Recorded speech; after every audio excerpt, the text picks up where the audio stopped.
Greetings from Nefer. She sure dialed up the charm, huh?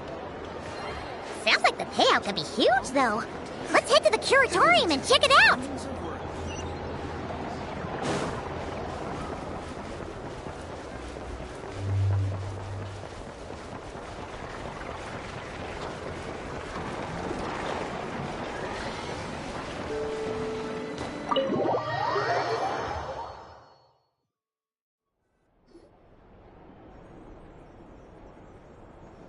Hello?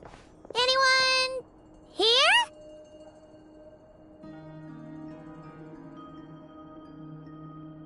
Ah, you got here even earlier than I expected.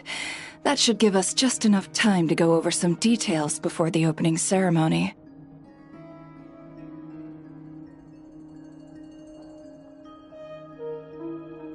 How about a cup of tea first? I'm sure it was a long trip. Now tell me, Traveler in Paimon, have you heard of the Nodcry Trade Expo?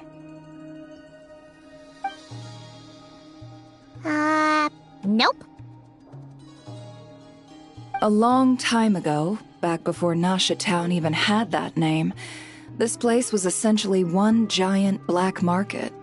With no administrative oversight, trade that was prohibited elsewhere was fair game here. So this place began to attract business from all over Teyvat. Over time, more and more people settled here, and what was once a black market became what is now Nasha Town. The spirit of free trade has been a local staple ever since. Hence, the Nodcry Trade Expo was born. So, is it like a business convention? In a sense, it's an annual tradition once the shipping routes open up. The expo offers a chance to trade without restrictions. In other words, it's the biggest legal black market in all of Teyvat.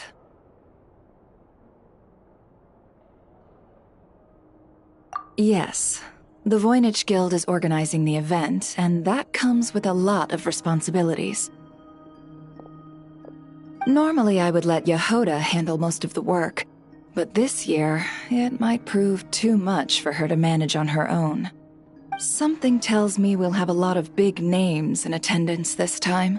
Working with VIP clients takes someone with the right experience and connections. Hence why I think Yehoda might need a helping hand. Oh, so that's where the Traveler comes in. Exactly. I was hoping you could help her with participant coordination.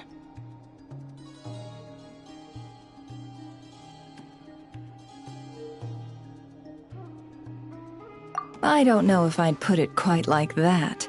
I'm just interested in playing to people's strengths. In addition, I think you'll find the compensation to be quite to your satisfaction. So, are you in?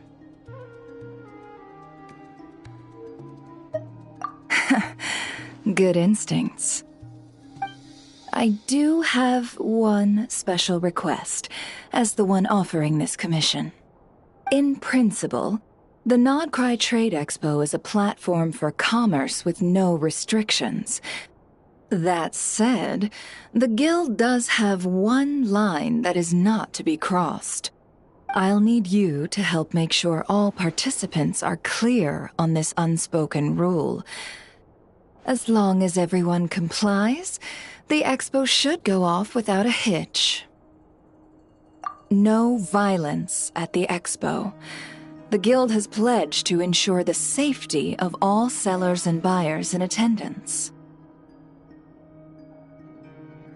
Violence? Whoa! That wasn't even on Paimon's radar! Just because it's legal doesn't change the fact that this is still a black market, huh? If that line is crossed, the event will descend into chaos.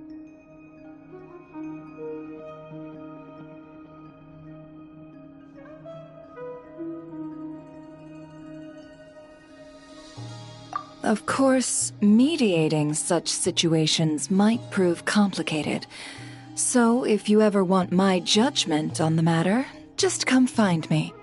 The expo is being held on the shoreline to the southeast of Nashatown. Yehoda is working on setting up the booths as we speak. She'll be able to provide details on the participants as well. All right. I suppose I'll leave you to it then. Yep, we got this!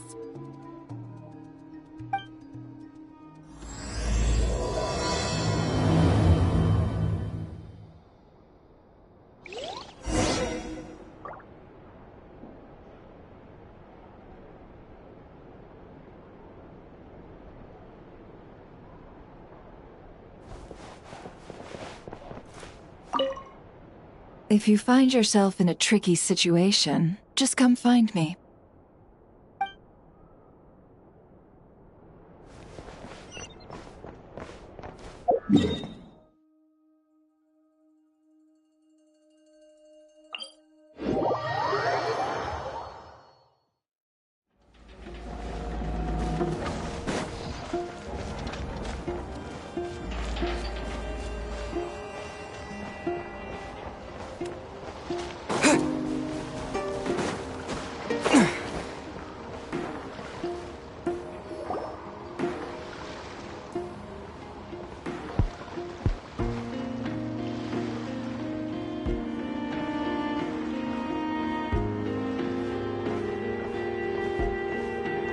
This is where Nefer said the expo should be.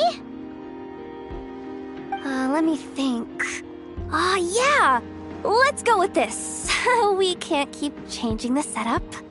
Where are the goods being stored? You still haven't told us. And what's the guild's cut on transactions this year? Sorry, one question at a time, please.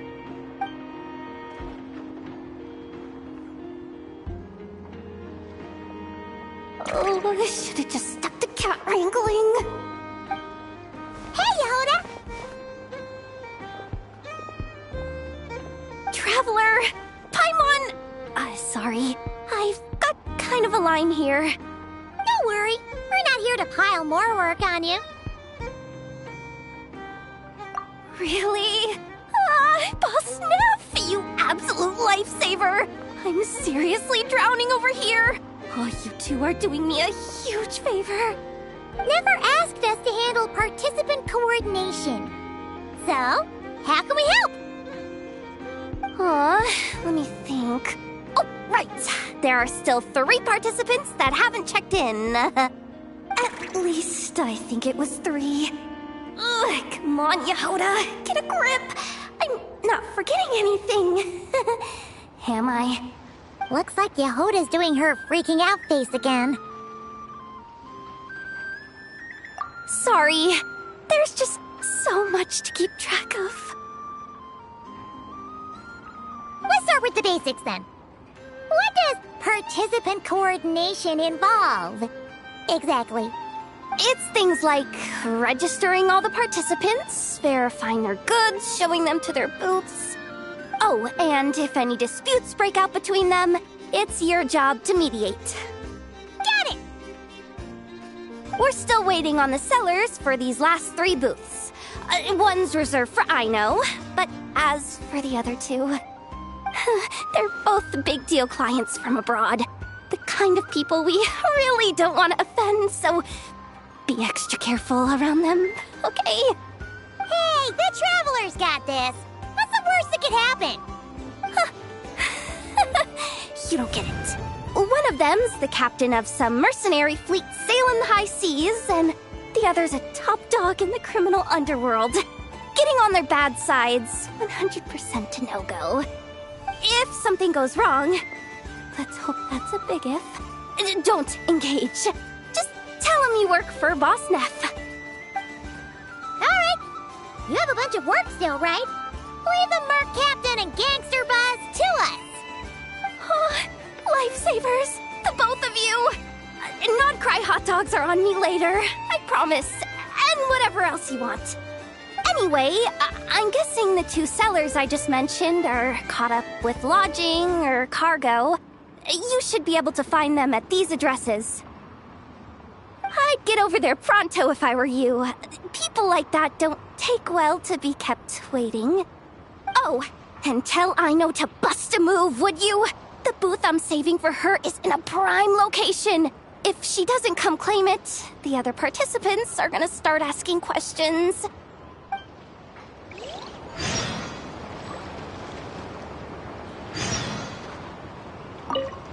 One at a time.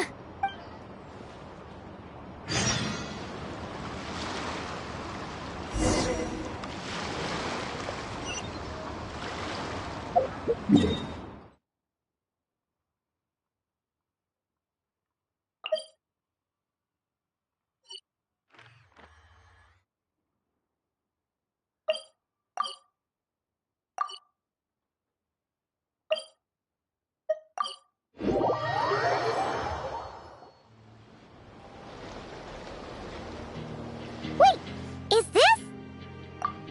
Actually, this is the second ship in our fleet.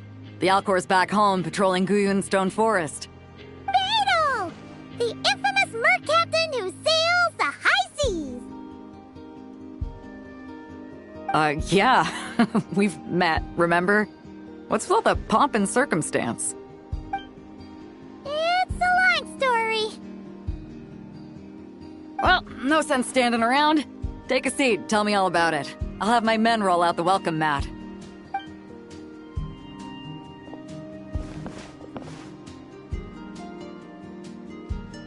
Ah, I see.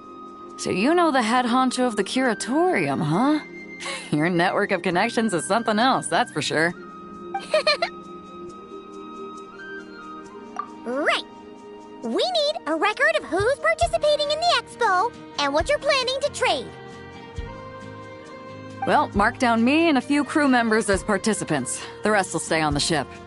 As for what we're trading, take a look.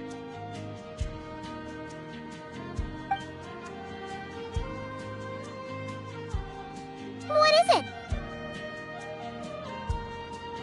A while ago, Ningguang revamped the Guizhong Ballista. The beauty you see here is one of her new and improved models. It has insane firepower and comes complete with remote guidance for accurate striking even at long distances. I just know people are gonna be fighting to get their hands on it. Are you sure you're allowed to sell stuff like this? Don't worry. Compared to the model the Millileth's using, this one might as well be an antique. Never wasn't kidding when she said no restrictions, huh?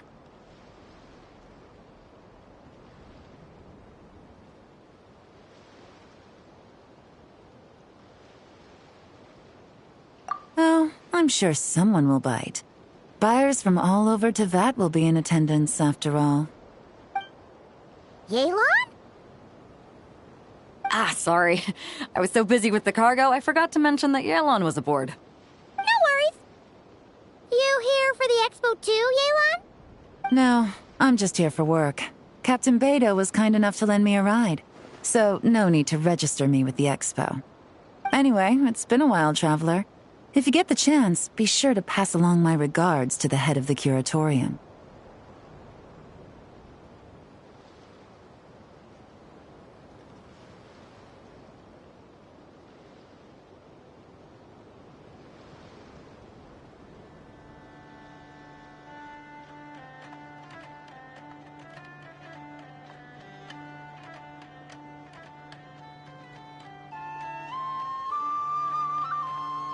The sensitive kind. Sounds like our cue to stop asking questions, doesn't it?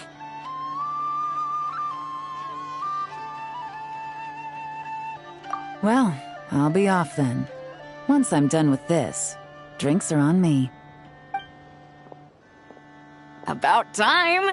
I've been itching to see Nod cry from the bottom of a bottle. Alright, that's it for registration. Follow us, and we'll take you to the venue.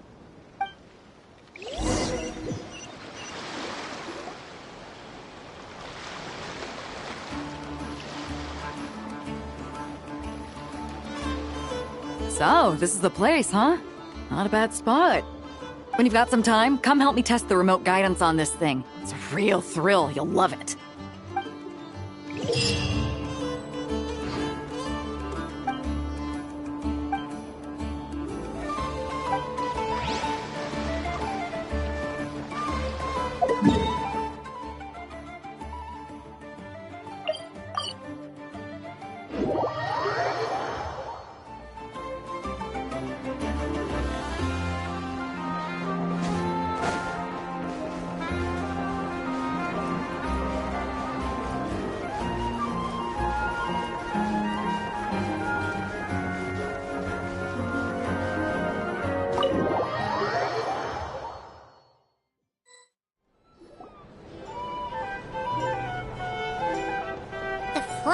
ship. Guess this participant decided to figure out lodging first. Partner, Paimon. Navia! It's been forever! You got that right. Representing the Spina di Rosula, of course. Top dog of the criminal underworld.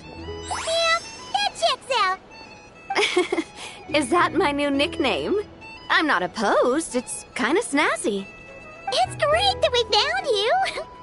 We're working a commission to help with participant registration right now. You know, goods verification, stuff like that.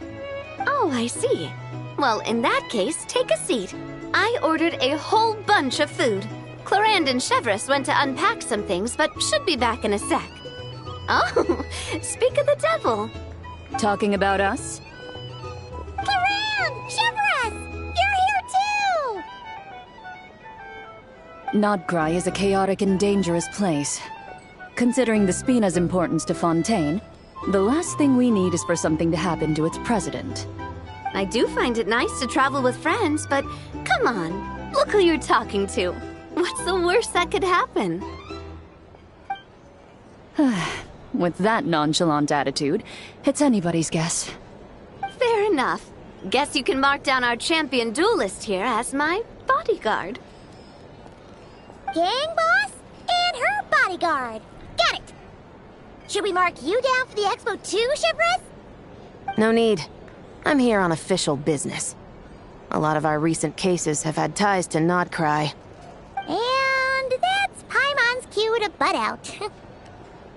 Oh, one more thing! What's the Spina planning to trade at the expo? Oh, this right here. It's one of the Fontaine Research Institute's newest inventions.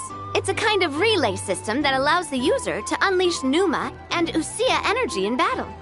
So it's a weapon? Of course. At a market with no legal oversight like this one, weapons are gonna be the first to go. Guess so. Still, bragging about not having to follow the law in front of Chevreuse feels wrong. I don't mind. I've read quite a bit about lawless territories and crime novels before.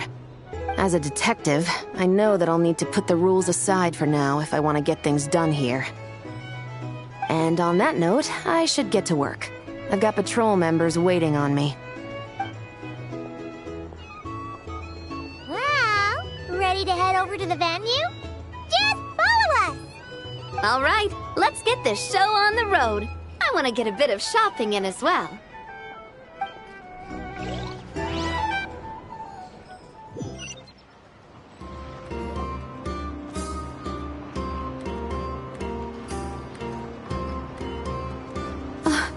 Wow, it's even bigger than I expected. I'm hoping more people will show up, though. It'll get busier once things kick off. Still, looks like Yehoda needs a lot of help. Well, Clarand and I are all set up for now. Be sure to stop by our booth when you get a chance.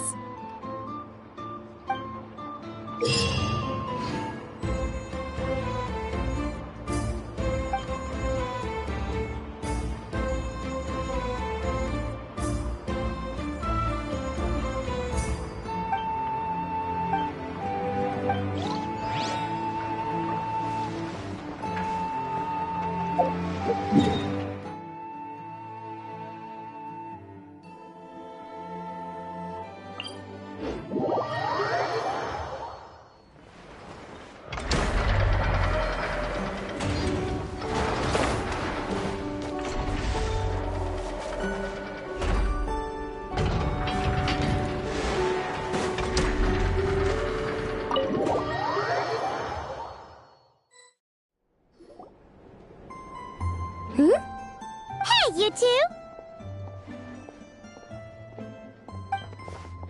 Traveler, Paimon, hello. We're helping out Nefer with some expo stuff, and we heard the Krumkake craft shop is taking part. Correct. Aino is just doing a final round of debugging on her Thwack and Smack defense bots. Oh! Is that her submission for the expo? Yes. moles, and other small creatures often steal from the craft shop, so Aino designed a defense bot based off of them to protect this place. Upon further testing, these bots turned out to be highly effective, so she decided to perform some upgrades and bring them to the expo. Wait! So Aino is actually gonna Aino rarely sells her finished products. What she's trading at the expo is the blueprint, not the finished product.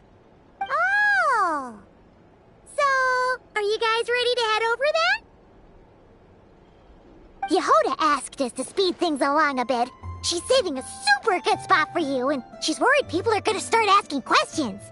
I told her I need to finish debugging first. There's no point in rushing or I'll have nothing to trade. Oh! Paimon's never seen Aino this serious before. The craft shop is experiencing a severe shortage of funds. Aino is hoping the expo will improve our financial situation, so she's being extra thorough. Where'd all the money go? Some kind of expensive research? Negative. It's our dessert funds that are lacking. We have had at least 47 cases where excess dessert purchases have led to a shortage of research funds. As such, I decided to split up our research and dessert budgets. Aino is forbidden from dipping into one to transfer to the other. And not too long ago, she cleaned out the entire dessert budget for this month. Alright, done. Thwack and whack defense bots, do me proud. Looks like we can head over now.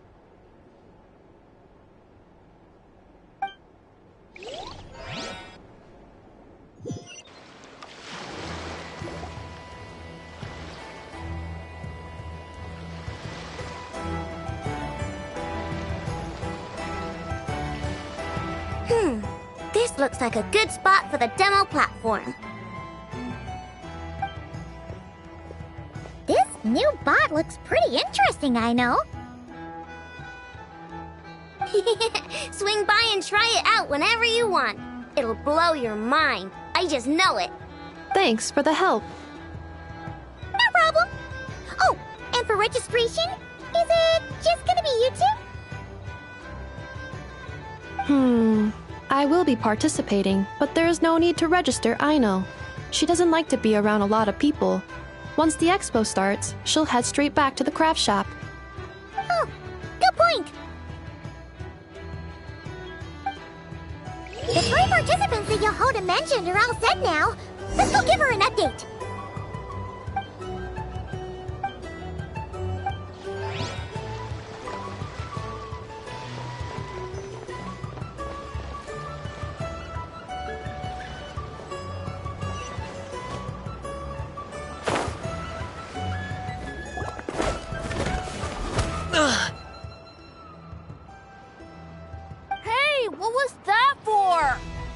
Just shut up and move along.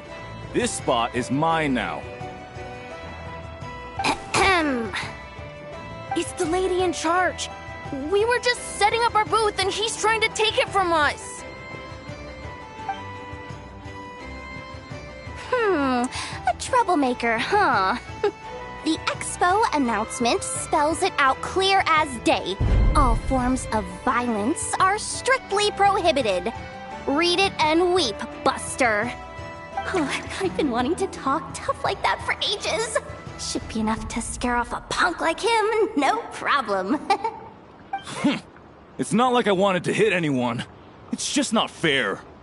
What's that supposed to mean? We all know the black market stuff is in the highest demand here. So how did these twerps get a spot selling these stupid toys?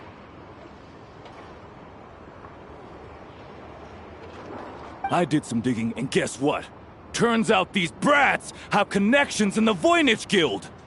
Obviously, someone pulled a few strings to get them here. But me, I miss one stupid deadline, and that's when the rules start to matter? Give me a break. Hey, we earned our place, fair and square. As if. So, you're slinging out the easy targets, huh?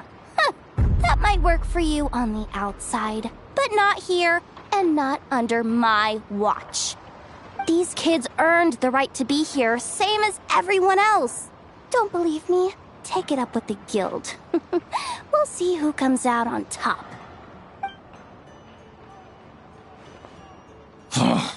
Just you wait. Who the heck was that? Just some punk looking for a fight. But I scared him off without even lifting a finger. I'm still shaking. That was close. Almost had to pull the Never guard. Well, he's lucky he decided to run off, or we'd have helped teach him a lesson. Thanks a million, miss. All in a day's work. Anyway, knew I remembered you guys. Your guardian works for the guild, right? Who was it again? Auntie! Are you alright? I'm fine. Just got a little scrape when he pushed me. I got caught up with something. I should have been here. I'm sorry. Right! Ashvapati! The one man in the guild who wouldn't know profit if it hit him in the face. You get a spot in the most lucrative market in the world, and you're letting the kids use it to sell toys. No one else would even entertain that idea. Well, the purpose of the expo is free trade, right? There's no rule that participants have to sell weapons. No, but most people know what's gonna make real dough. Unlike a certain someone. Ati, Neb, Rhea, head back to the booth. If anything else comes up, you call for me, okay? Don't be reckless. Okay, got it. Yeah. You two know your stuff. Wait, what? Then why not make them look the part? They'll sell tons better that way. If you were to leave your kids a gift, would you choose a toy or a weapon? Well... In any case, I'm not looking to make it big. I applied for the expo because the kids thought it would be fun. All I care about is them having a good time. Fair enough. You're still gonna be busy with guild business though, right? Just a heads up. This might not be the safest place to leave the kids unattended. I understand. A lot of children suffer because their parents are too consumed with work. It's unavoidable sometimes. But I want them to have better. You know what? Don't even sweat it. I'll look out for them. What the heck are you doing, Yehoda? Really? That would be amazing. What do you say to Miss Yehoda, you three? Thank you, Miss Yehoda. My pleasure. Just have them come find me if anything comes up. Got it. I should get going then. Wow. Way to step up, Yehoda. I'm just looking out for some kids. How hard could it be? Then again, I bet I'll be swamped with disputes to settle once this thing gets rolling for real. Relax, we'll help you out.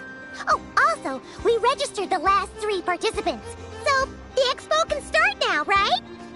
Wow, already? In that case, let me go get things ready for the grand opening. Talk to you later.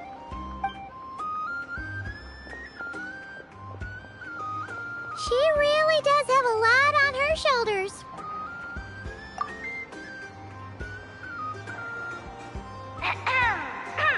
Attention, everyone! Participant registration is now complete. On behalf of the Voynich Guild, I am pleased to announce that the Non-Cry Trade Expo is open for business.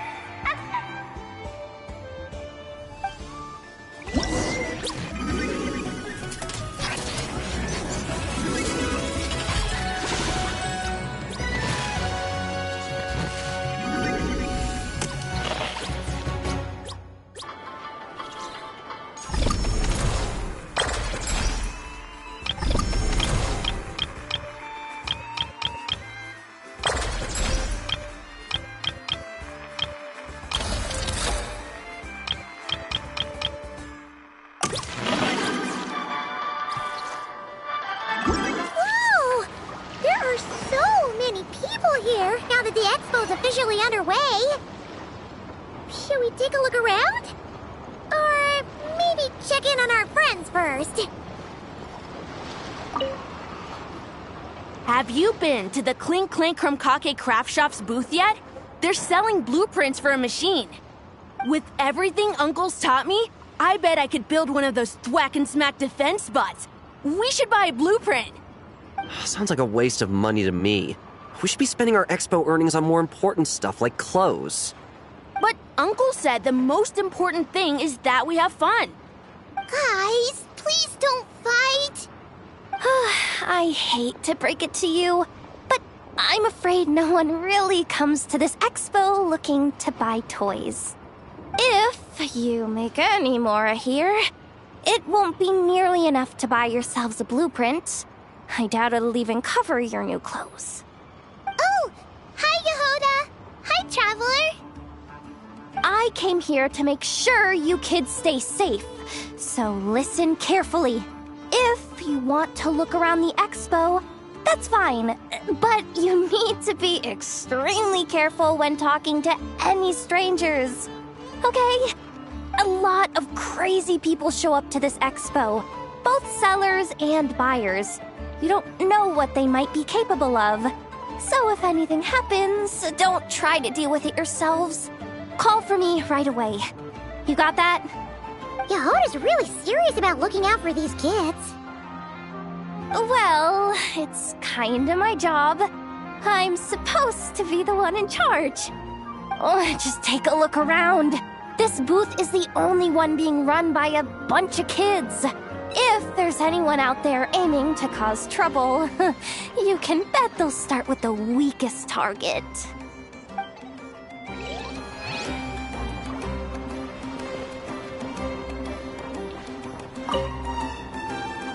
Uh-oh, it's Lord Songima Bay!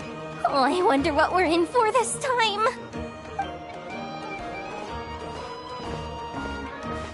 Well, hello!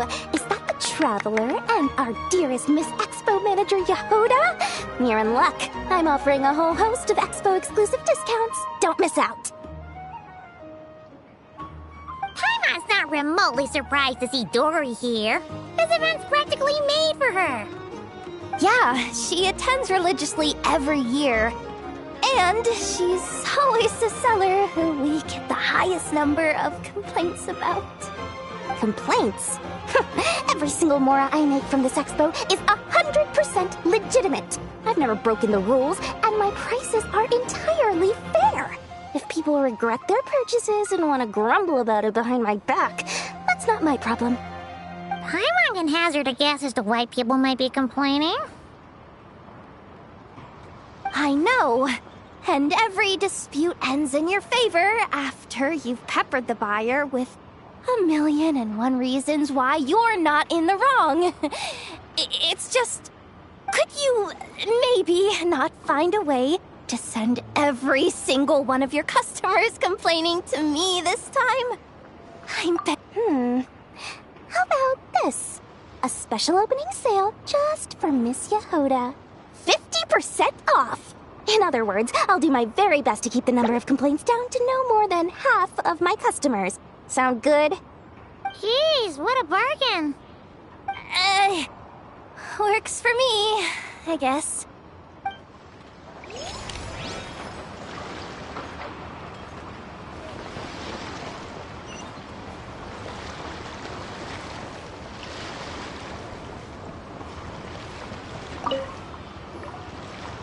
This exhibitor's demands are ridiculous. What's wrong? This exhibitor is apparently selling some rare Natlanese artifacts. And he's making some extremely unrealistic demands about how he wants them stored. I know the contract says that we're responsible for storage, but I'm sorry. It's unreasonable to expect us to meet these requirements. Unreasonable? These are rare and very fragile historical relics we're talking about. You can't just throw them into a warehouse, okay? They have to be handled with care. Tumaini? Yep, that's Tumaini, all right. So, what exactly do you need? Well, I suppose I can use the assigned warehouse if I really have to. Just don't tell Granny Eatsley about this, please. Whatever Tumaini means, it seems like it carries even more weight than name-dropping Boss Neff.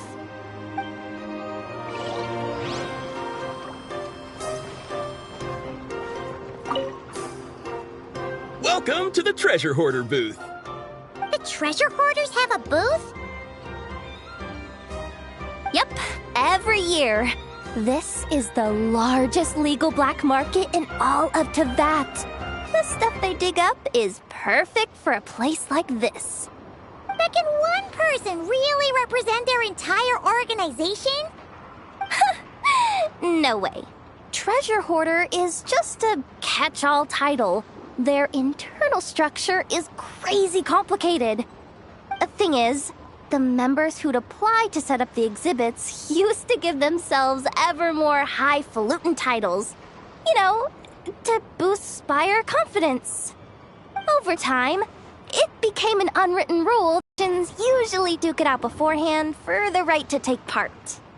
To be honest, I see myself as a member of the Fruity Order first, and a Treasure Hoarder second. Of course it does. The Fruity Order is known far and wide for its heroic deeds. The Fruity Order's a familiar name around here, at least. They've been winning the Treasure Hoarder Expo rights for a few years now. Although, this guy's a new face.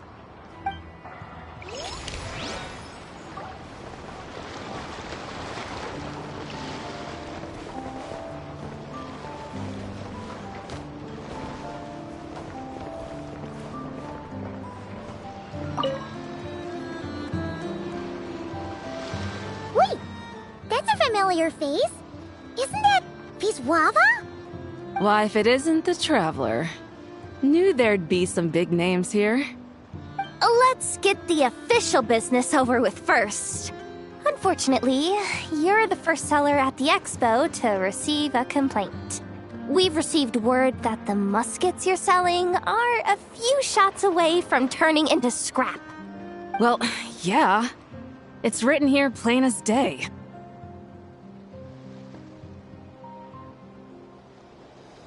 Muskets for sale. Condition extremely poor. The internal grooves have been worn away and the ammo might be damp. Best practice is to pray that it doesn't explode before each use.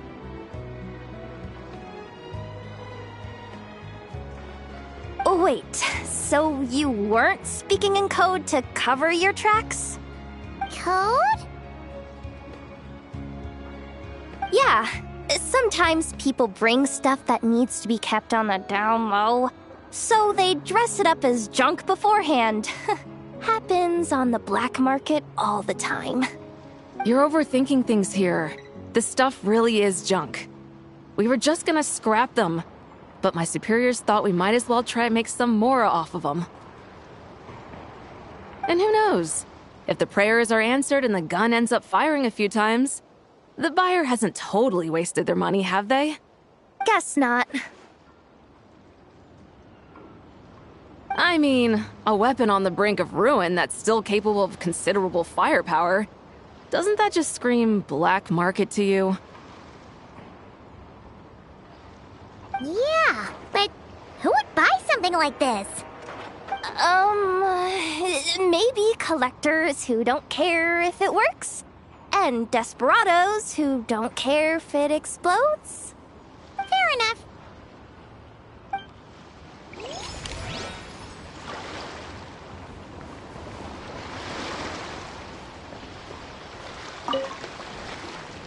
Sir, we don't forbid exhibitors from offering drink samples, but I need to make sure you understand what you're getting into. Any samples you offer are at your own risk. If anything goes wrong, like if a customer has a bad reaction to one of your products, the expo can't take any responsibility. Rest assured, ma'am, what you see here is 100% pure Mondstadt vintage. Straight from the Dawn Winery's cellars, actually. Really? Wow-wee! You don't often find Mondstadt wine this far away from home. You're telling me. If you try to ship this stuff through the proper channels, all the taxes and tariffs would send the prices skyrocketing. But that's where my connections come in. With me, you get Mondstadt wine at Mondstadt prices. Cool! What kind of connections? Hey! You can't go around asking people questions like that!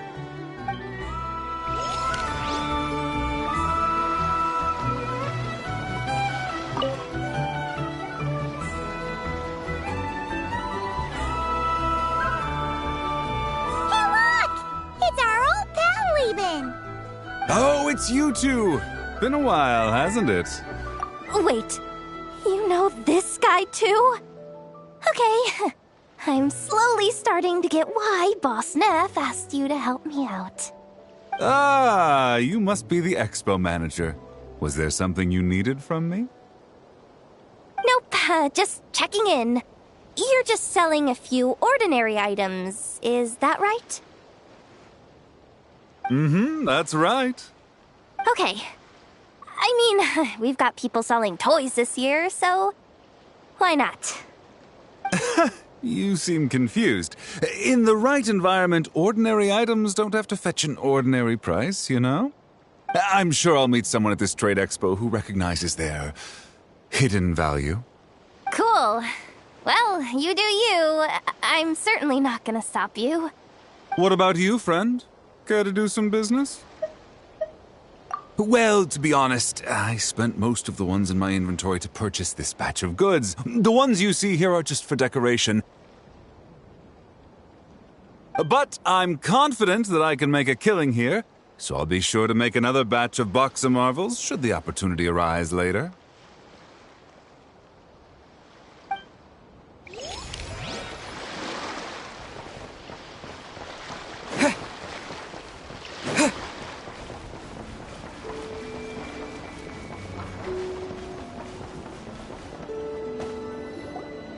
Wonder how Beto, Navia, and Inefa's goods are selling.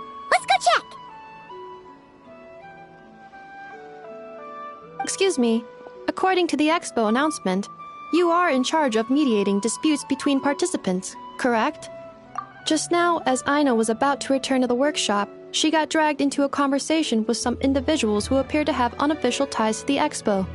My database does not have relevant information on how to address the situation, so I came to you for help. Unofficial ties, huh? Sounds a little shady. Come with me.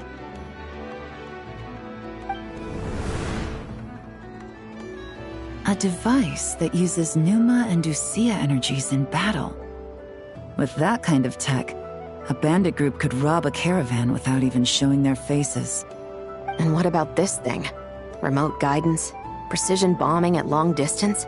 If a group of thugs got their hands on it, their enemies might as well surrender on the spot. The Fontaine Research Institute made the right call going through the Spina di Rosula rather than selling it themselves. The same is true for the Ministry of Civil Affairs, I'm sure. A merc captain who spends most of her time at sea is far less conspicuous. Huh? What about this girl? She seems to be trading in military-grade weapons as well. The Clink Clank Krumkake craft shop does take on a lot of orders for dangerous creations. But I think in this case... I'm overthinking it? I think so. Elon? Chevrolet? What are you doing here? Traveler? Paimon? How did you find this place? Although this location is indeed rather secluded, Aino has equipped me with a special sensor module. With it, I was able to detect that you had pulled her aside for questioning. The rumors are true then. She's quite the little engineer. Can you tell me what this is about already? Apologies, but it's a matter of utmost importance, so I had to be sure. After our conversation, however, I can confirm that Aino is not involved in this case. Traveler, could you help us clear up this misunderstanding? Understood.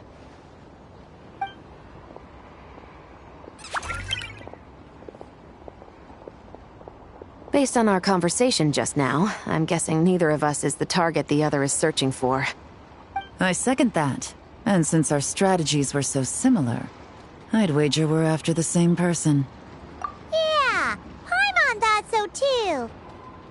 Well, I wasn't planning on dragging you into all this, but now that I appear to have gained an unexpected partner, I suppose I might as well explain. I trust you, Traveler, and Miss Chevra seems to do the same. With you here, I'm hoping we can avoid further misunderstandings. Agreed.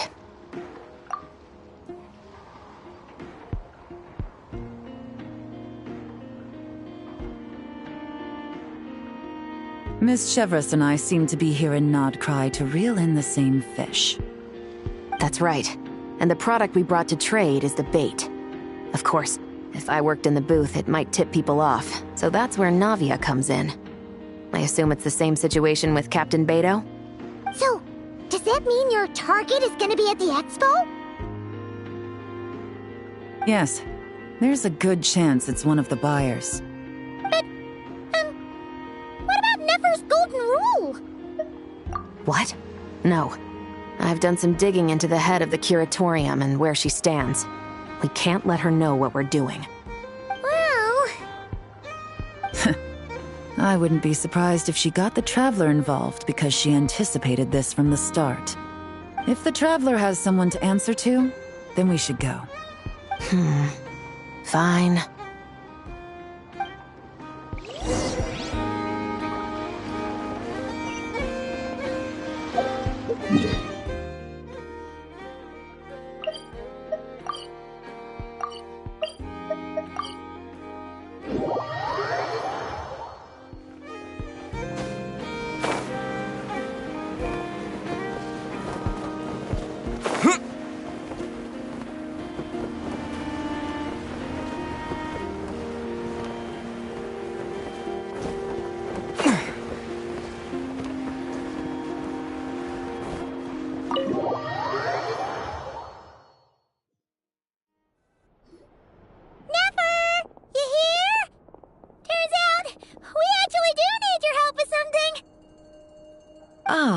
Miss Yelan from Liyue, and Miss Chevreuse from Fontaine.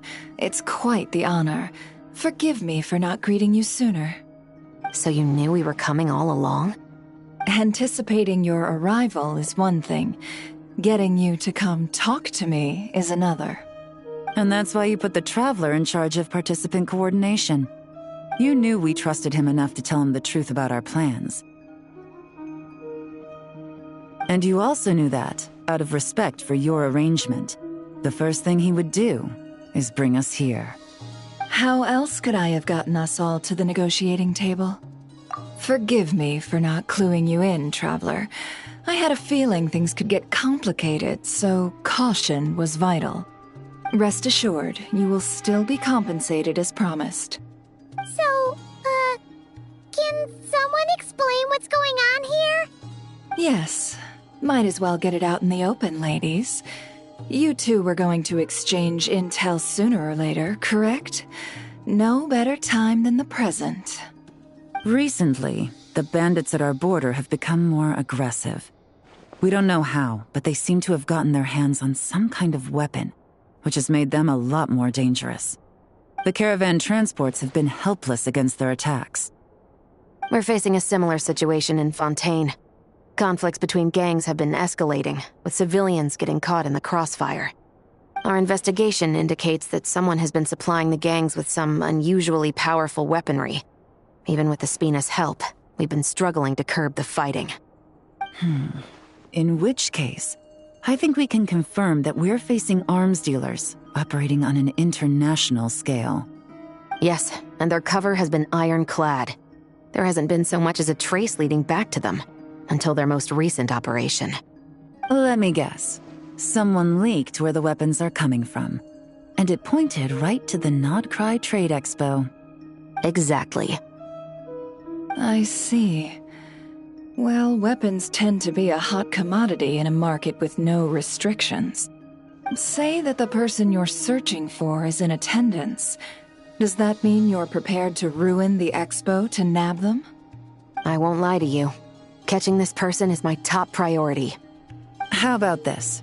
In the spirit of being a good host, you give us a bit of leeway to do what's necessary. And in return, we won't do anything to undermine the expo. All deals made at the expo are protected, including those that would be illegal elsewhere. It's the entire purpose of an event like this. The Voynich Guild gets a cut from both the seller and the buyer, so we have a duty to uphold that principle. I can't just let a customer get scooped up by the authorities while everyone watches. You said this was a negotiation, but you don't seem prepared to compromise. Let's think about this. Maybe there's another way? Only deals made through the expo are protected, correct? Oh? Theoretically speaking, were any deals to take place outside of the expo's scope, I would have no right to interfere. Good. Then we can promise that the rules will be followed. I want insurance, then. To hold you to your word, the Traveler must be part of all operations related to the investigation. We have a deal. Then you have my thanks in advance. Looks like negotiations are a success! It's the best outcome I could have asked for. I appreciate the help, Traveler. In that case, do me one more favor, would you? When this is all over, I want to hear the real story behind everything that goes down.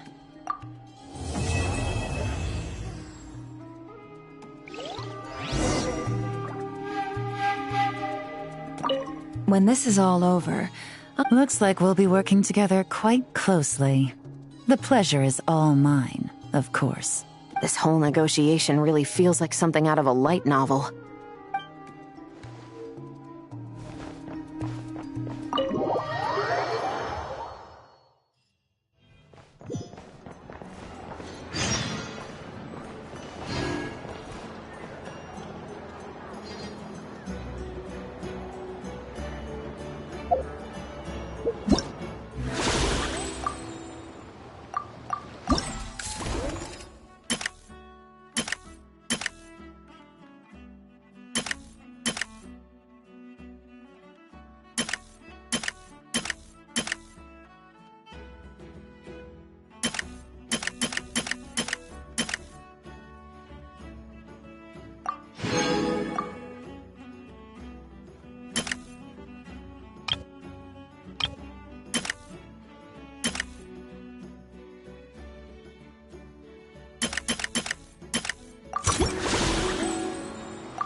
It's her, the boss of the Spina di Rosula. Huh? Uh-oh, things are about to kick off. What are you worried about, Yehuda? Shh! Don't you see him over there? Parasol Lady's the head honcho of the Fontanian underworld.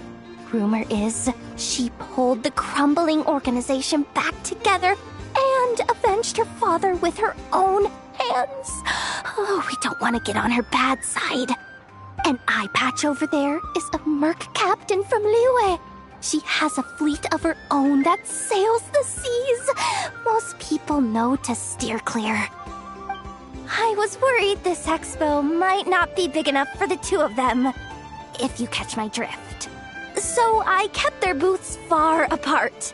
Looks like they wound up meeting in the end, though. You don't think they're butting heads already, do you? What am I gonna do?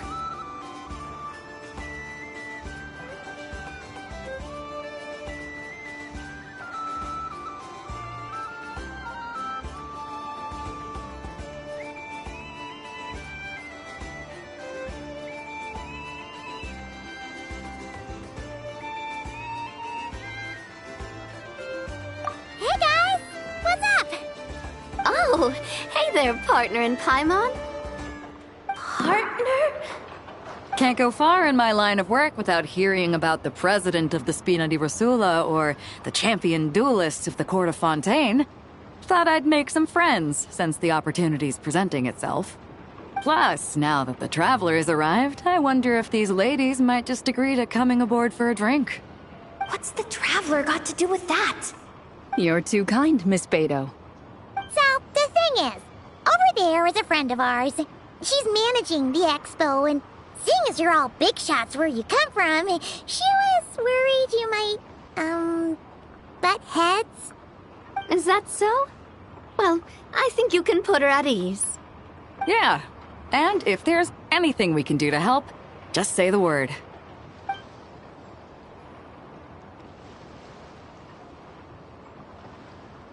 Well, there you have it. Nothing to worry about. These people are your friends? How is that even possible?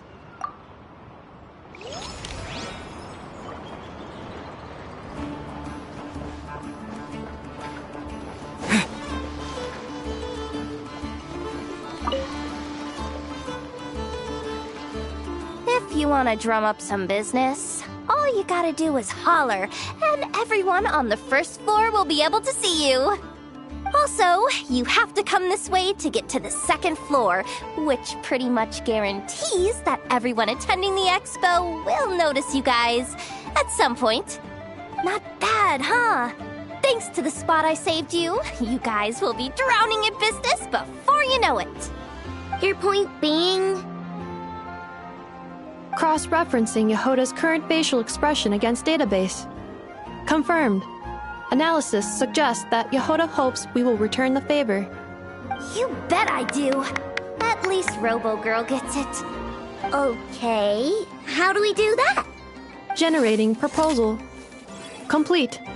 Yehuda, the next time you visit the workshop, I will reserve the seat closest to the hallway for you. Huh? This seat provides priority access to any dessert items delivered from the kitchen. It is also free from window glare and sits at optimal proximity to the teapot.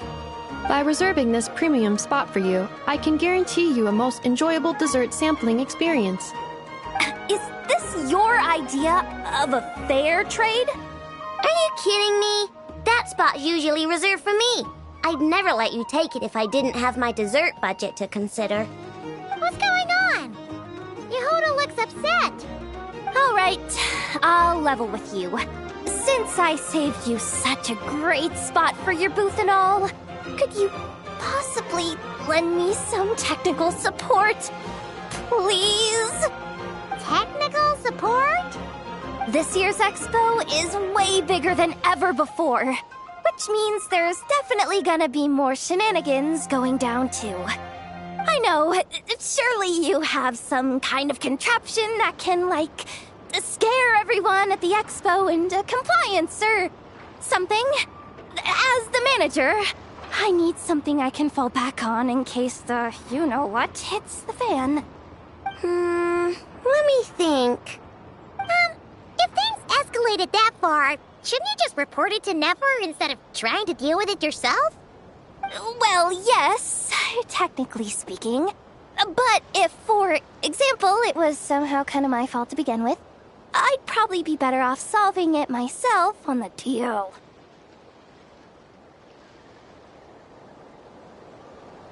Remember those 3 kids? Well, that punk who was harassing them wasn't just some random nobody. He was just the one that got picked to stir things up. There's a whole bunch of people here who aren't happy with the booth situation. Now, obviously, they don't have the guts to pick a fight with the Voynich Guild directly, but apparently, they at least have the guts to harass 3 kids outside the confines of the expo. The problem is, I'm not really supposed to get involved with anything that isn't strictly to do with the expo, so the whole thing would kind of be hard to explain to Neff. Not that I regret what I did, but jeez, Yehoda, you sure know how to make life harder for yourself. Okay, yeah. Sounds like we need to be smart about this. Fine. Just this once, I guess I can lend you the Clink Clank Crisis Control Switch. Agreed. This option meets Yehoda's requirement for an expo-wide intimidation strategy. A Clink Clank Crisis Control Switch. What's that? This little guy right here. I made it recently after getting myself into a really sticky situation. To activate the switch, you just need to give him 3 taps on the head. If you do that, there's pretty much nothing in Nodcry that you won't be able to handle. Really? So what actually happens when you activate it? You'll find out if it comes to it, but I'm only letting you use it once, so you better save it for when you really need it. Okay, cool. I'll take your word for it.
Watch out, Yehoda!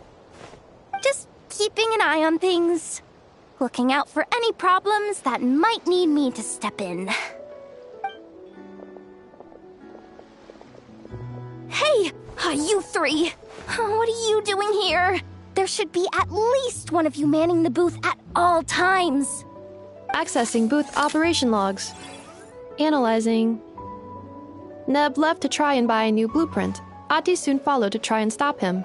Finally, Rhea came to mediate between them. I keep telling you, we don't have that much Mora to spare! I just wanted to have a look. What's wrong with that? Guys, seriously, stop fighting! Here's the thing, Neb. Even if you could afford to buy a blueprint, I'm afraid I couldn't allow it. I know you like building stuff, but these designs aren't for toys like the kind you're used to.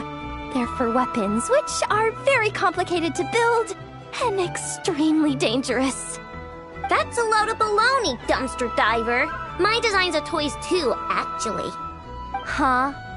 You build a machine that can blast monsters into the sky, and in your mind, that's a toy? I mean, at the end of the day, is there really that much difference between weapons and toys anyway? Not where Knuckle Duckle's concerned. That's for sure. Ugh, that's not the point. Anyway, you there with the brown hair, you want a blueprint? Yeah! I want to make some thwack and smack defense bots too. I also have some design ideas of my own.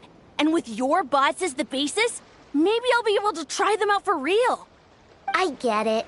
Your head's so full of ideas you want to bring to life that you can hardly sleep at night. You try eating some snacks to take your mind off things, but it doesn't seem to help anymore. Exactly! But what can I do?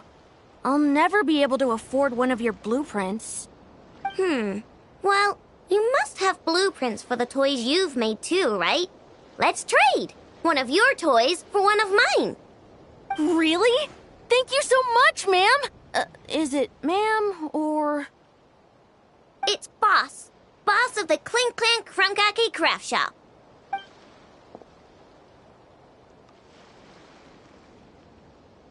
Thank you so much, boss of the Clink Clank Krumkake Craft Shop. Huh. That was very thoughtful. Who are you, and what have you done with Aino? What's that supposed to mean? I'm a boss, aren't I? A lot of people depend on me. Looking out for them is a big part of the job. Did that really just happen? For a moment there, Aino stopped being a little kid and acted like a full-on grown-up. A grown-up who's shorter than the kid she was looking out for, but still. Previous records indicate that Aino has a 94% chance of adopting such behaviors when encountering a child in a similar situation to herself.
Frontline guidance is up to you.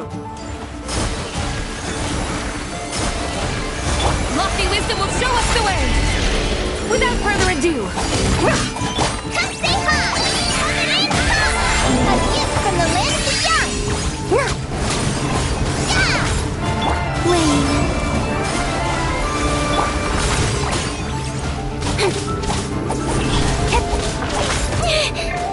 Got lucky that time. Be cleansed.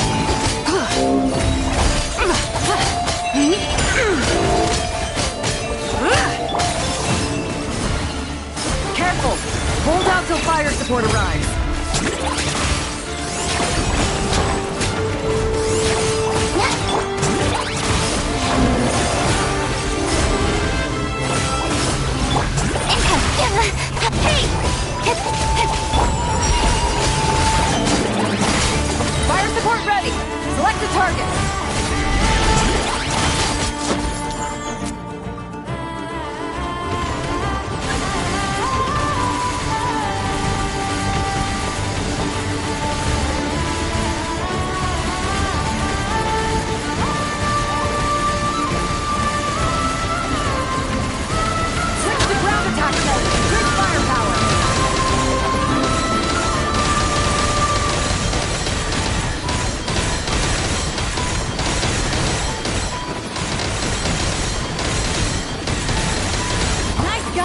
Well done!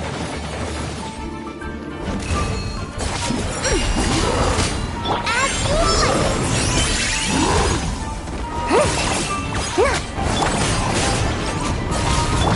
A moonlit night for all. Nowhere to hide.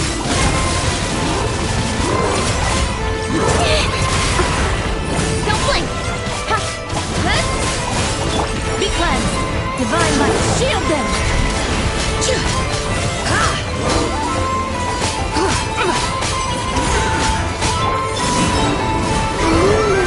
Careful! Hold out till fire support arrives. Show us the way!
Frontline guidance is up to you.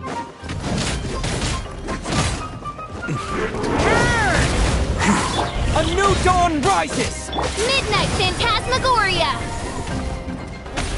Punishment! Yeah.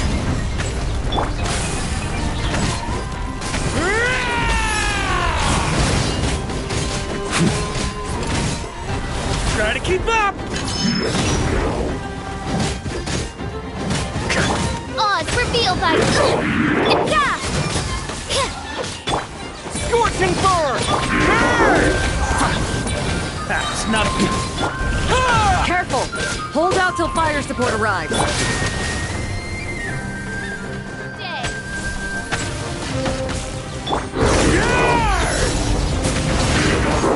Shiver! You can't run! By royal decree!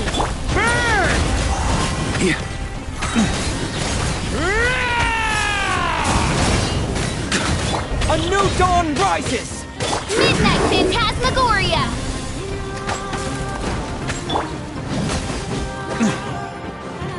Punishment!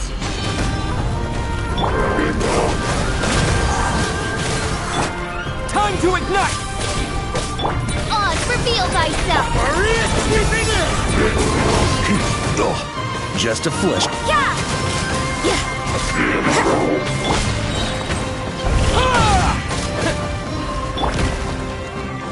Midnight Phantasmagoria.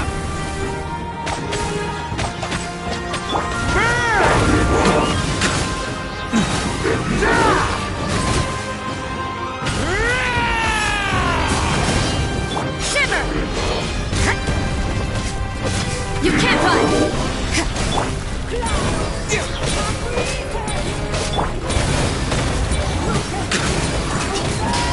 By everlasting flame! By royal decree!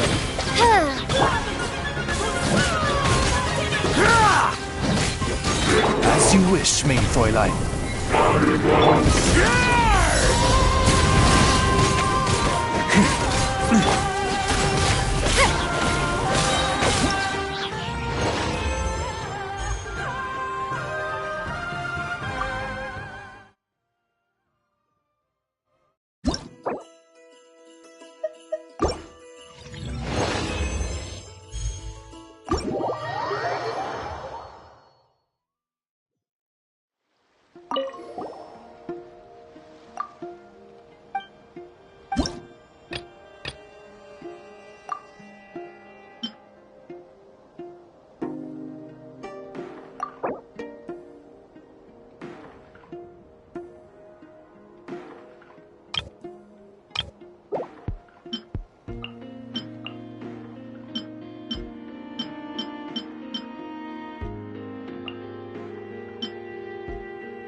me!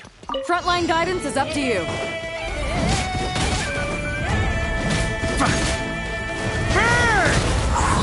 Time for retribution! Shadow Raven, let night fall! Animo Tech 63 away!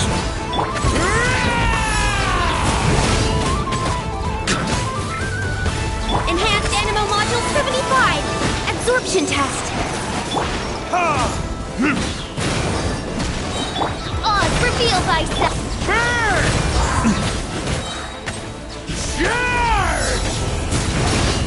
Careful! Hold out till fire support arrives. Stay clear! Verdict is...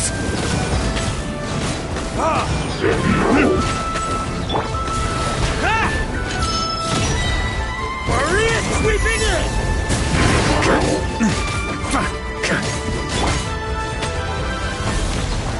Absorption test!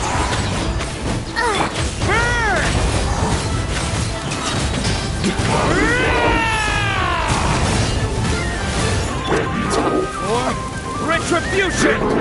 Swirl, Mark 2! Stay clear! Wings of darkness! Come, sever night from day!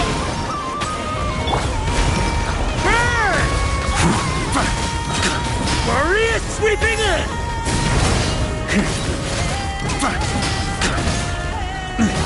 Off the ante!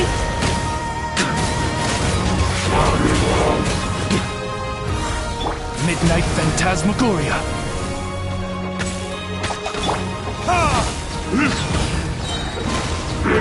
Verdict is... Absorption test!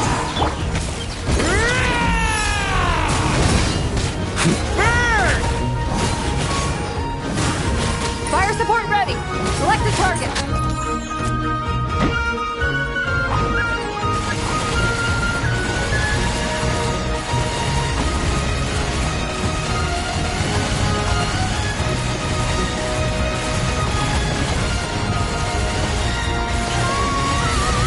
Here comes the mother wave!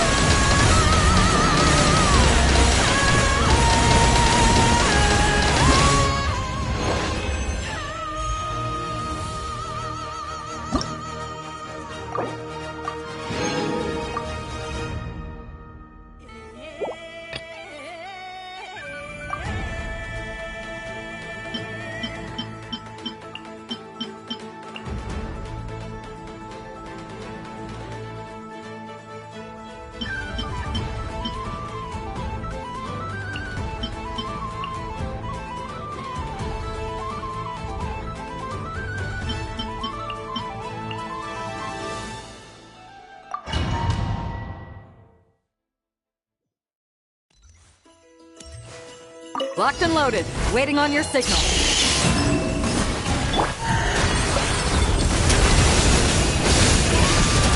Close your eyes. Be silent. Behold, the dawn! You got this! Look, a rainbow! A moonlit night for all. Close your eyes. Observe.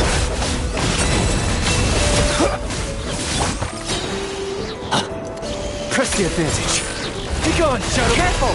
Hold out till fire support arrives.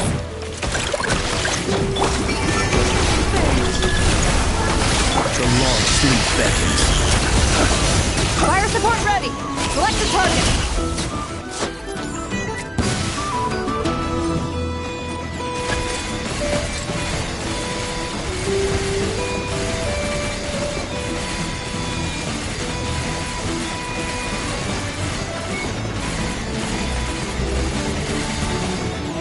Here comes the mother wave!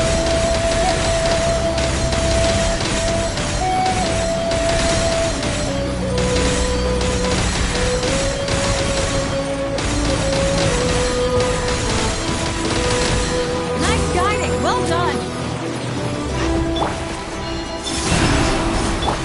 Lash attack! Observe. Close your eyes. While the light shines bright, light compels you.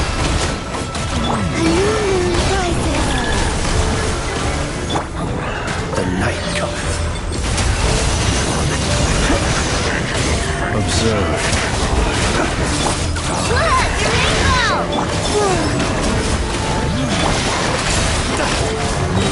Behold, the dawn!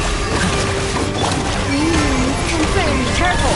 Hold out till fire support arrives. Dust. Beware the creatures of the night.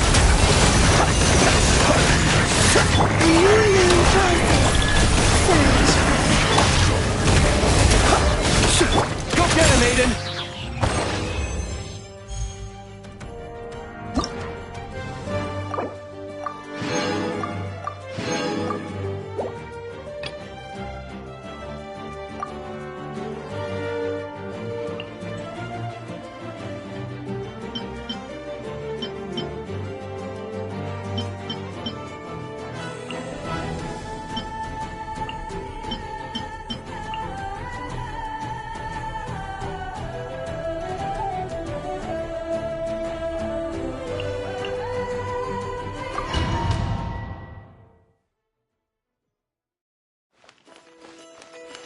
Locked and loaded, waiting on your signal. Here comes the catch. Gotcha.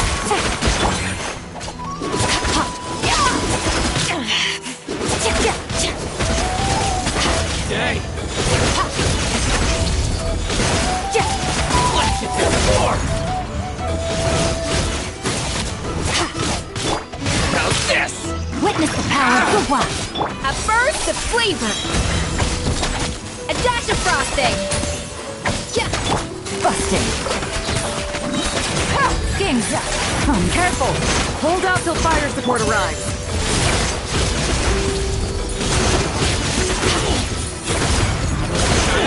Fire support ready! Select the target!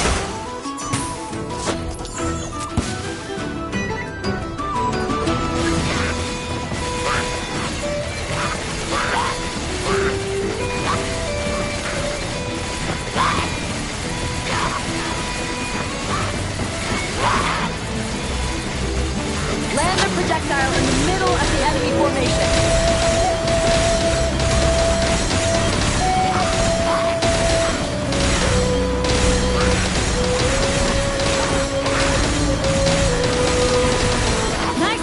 Well done! Let me leave you a verse. Know my sword. A little amuse-bouche. Fierce on the loose. Quietly now. Extinguish power.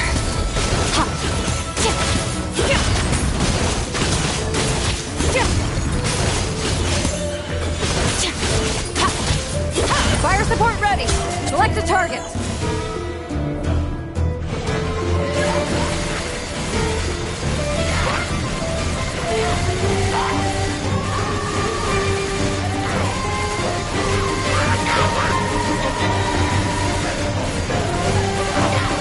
Switch to ground attack mode. Increase firepower.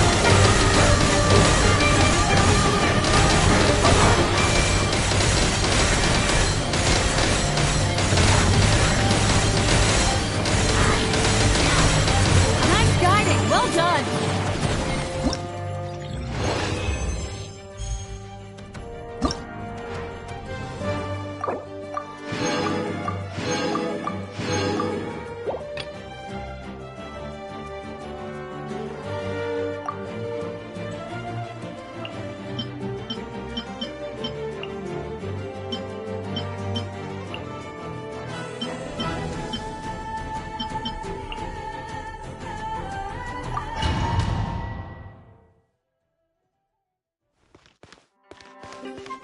Locked and loaded, waiting on your signal. Moonlit night for all. The mystery unravels.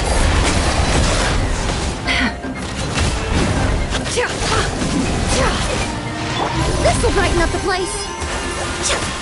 Ding dong, water bomb! Blade.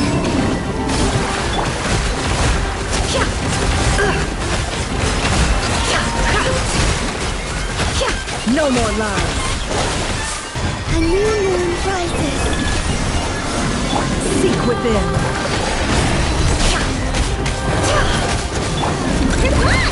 Look, the rainbow! It all adds up. Can't hide the truth. Russian flow.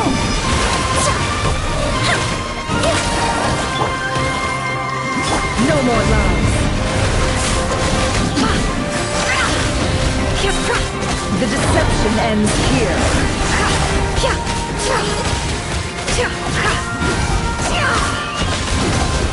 It all adds up. Three moons converge. Flash attack! Chew on this!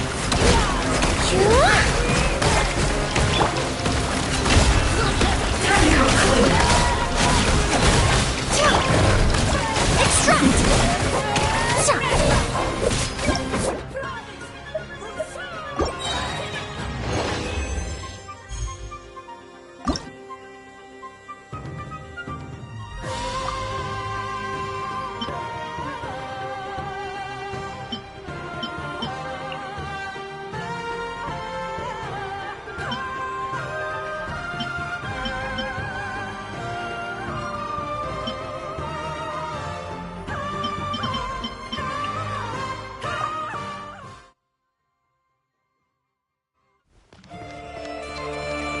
Frontline guidance is up to you.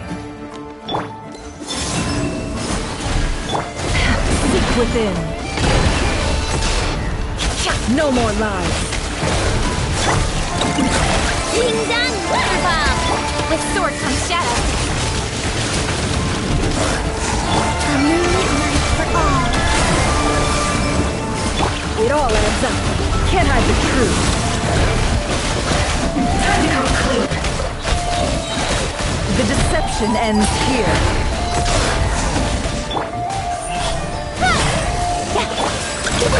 No claw! Flash it! Careful! Hold out till fire support arrives.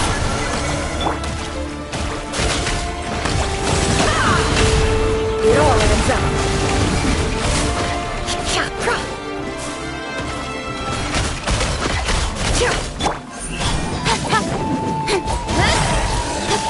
Can't hide the truth.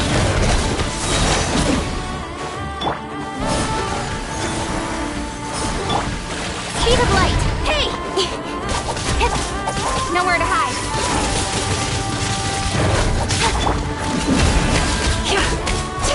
Fire support ready. Select a target.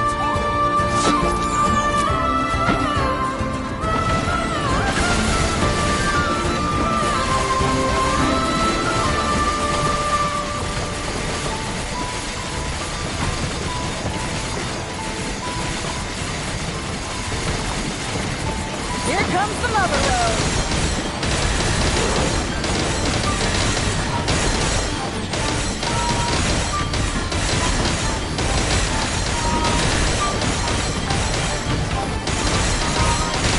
Nice! Good shooting!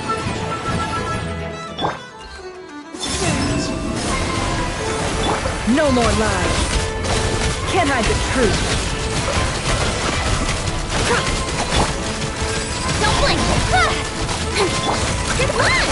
Ding dong water bomb! Seek within. A moonlit night for all. No more lies.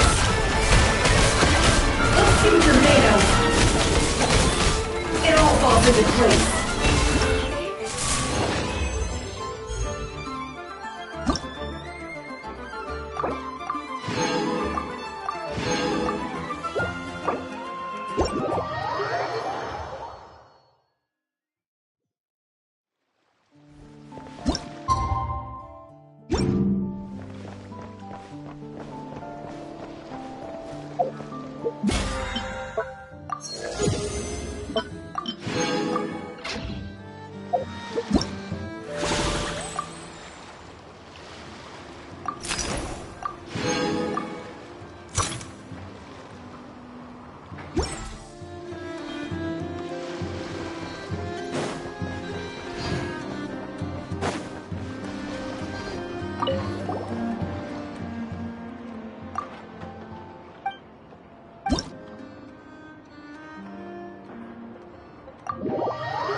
Ready, partner?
Activated a backup energy source for you.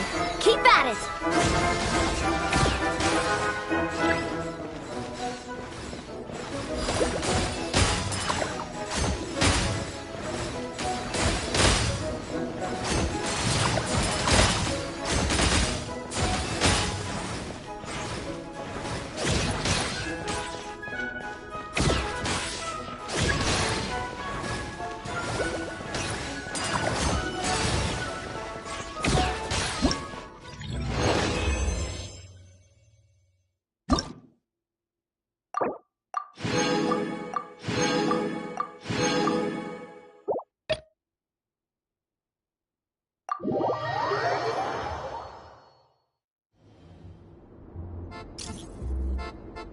Ready, partner?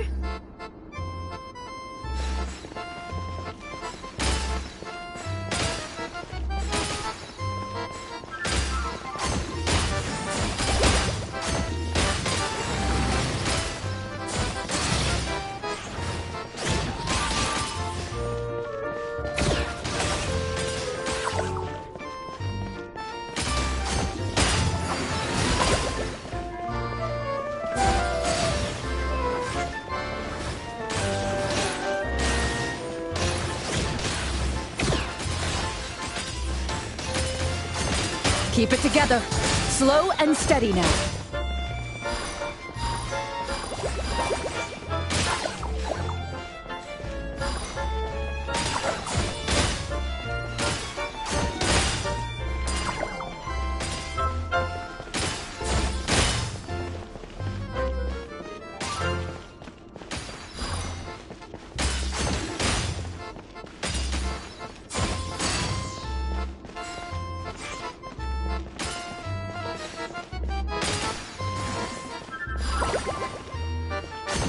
Equipment upgraded. Now's our chance.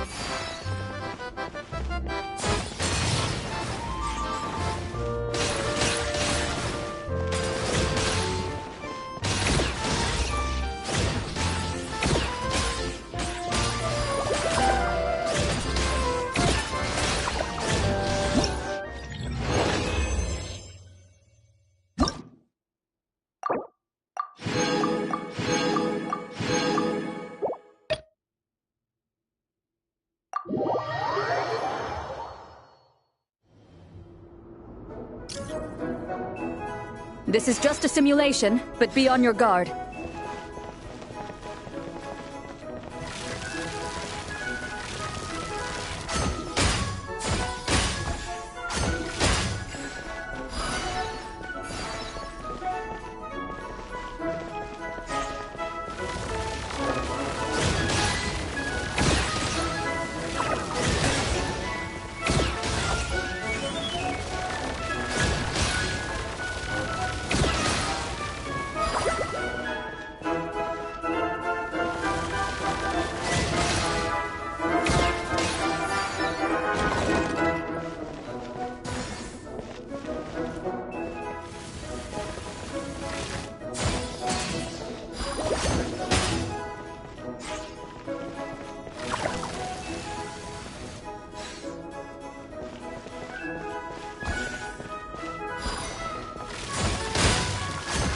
Keep it together.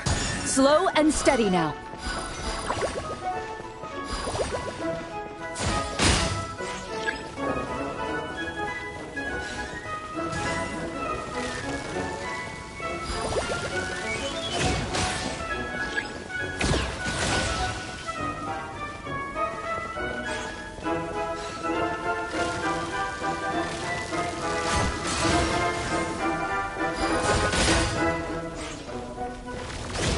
I've activated a backup energy source for you. Keep at it!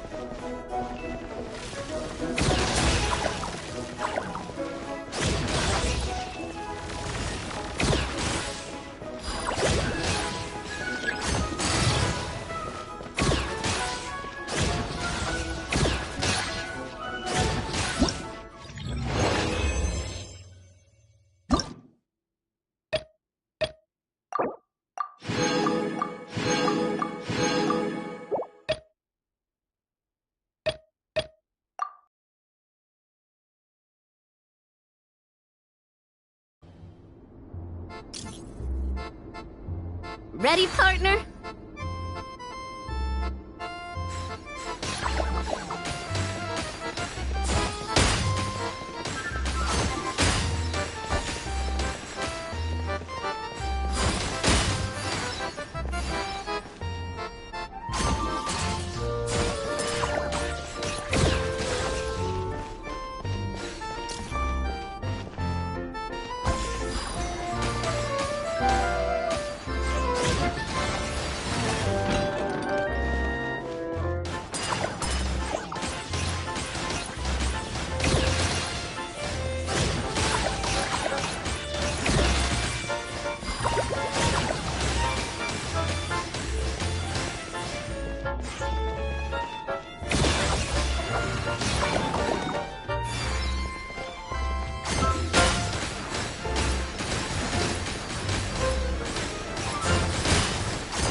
I've activated a backup energy source for you.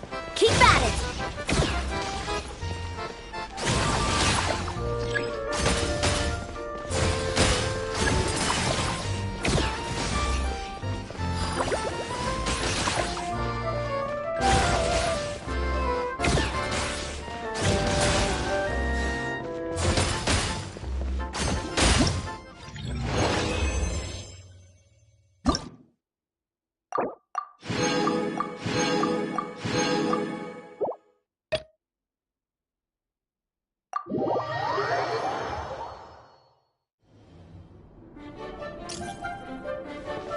Here comes the toughest mecha. Time to go all out.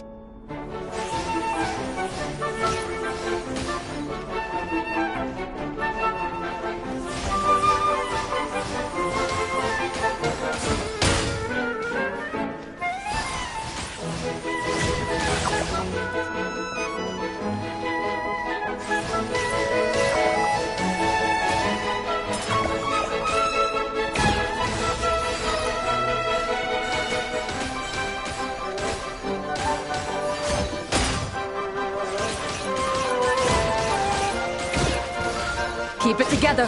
Slow and steady now.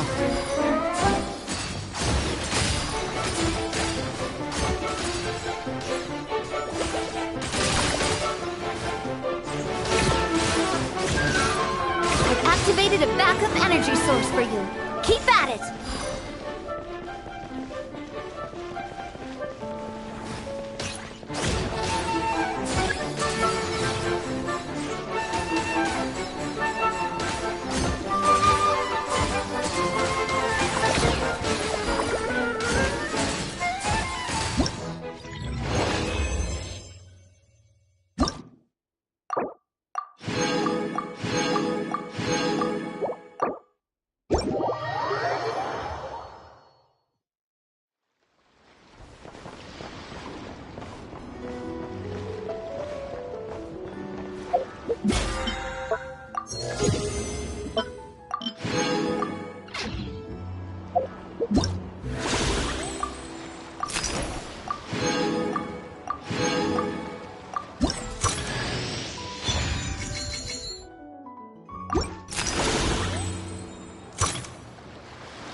The match is about to begin. Please, get ready.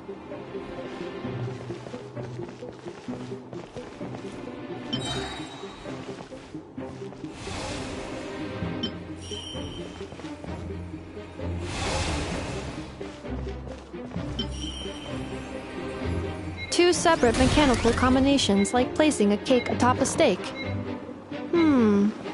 I'd almost never hear this analogy.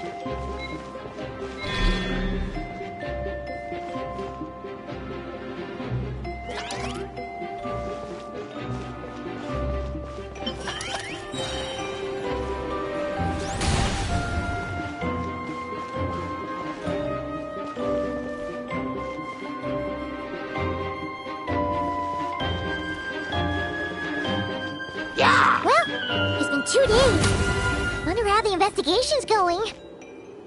Let's go go check in with Yelan and Chevres.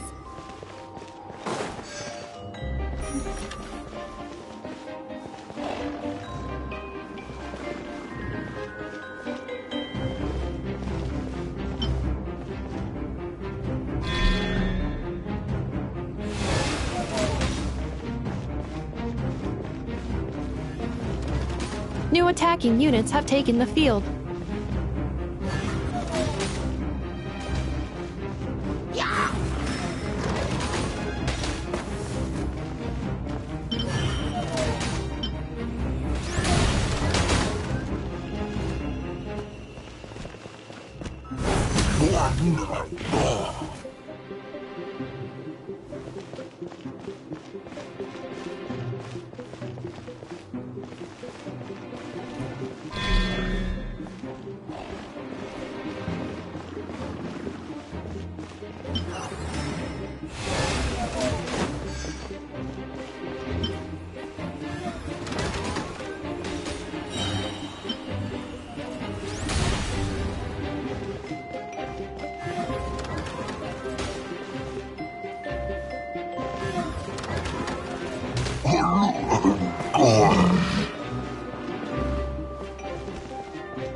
This will be my final attack.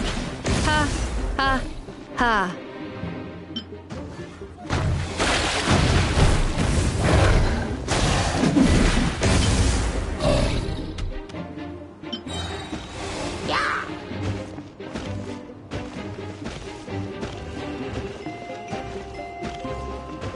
Travelers' defenses have been breached.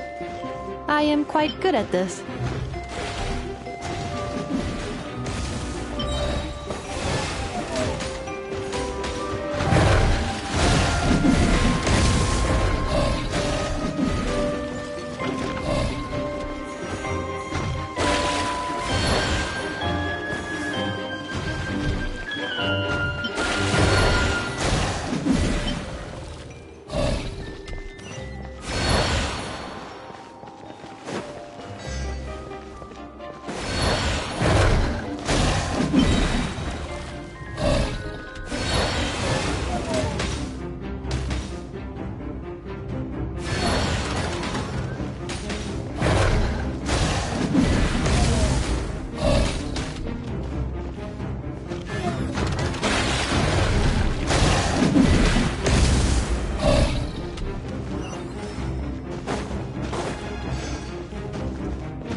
Wow!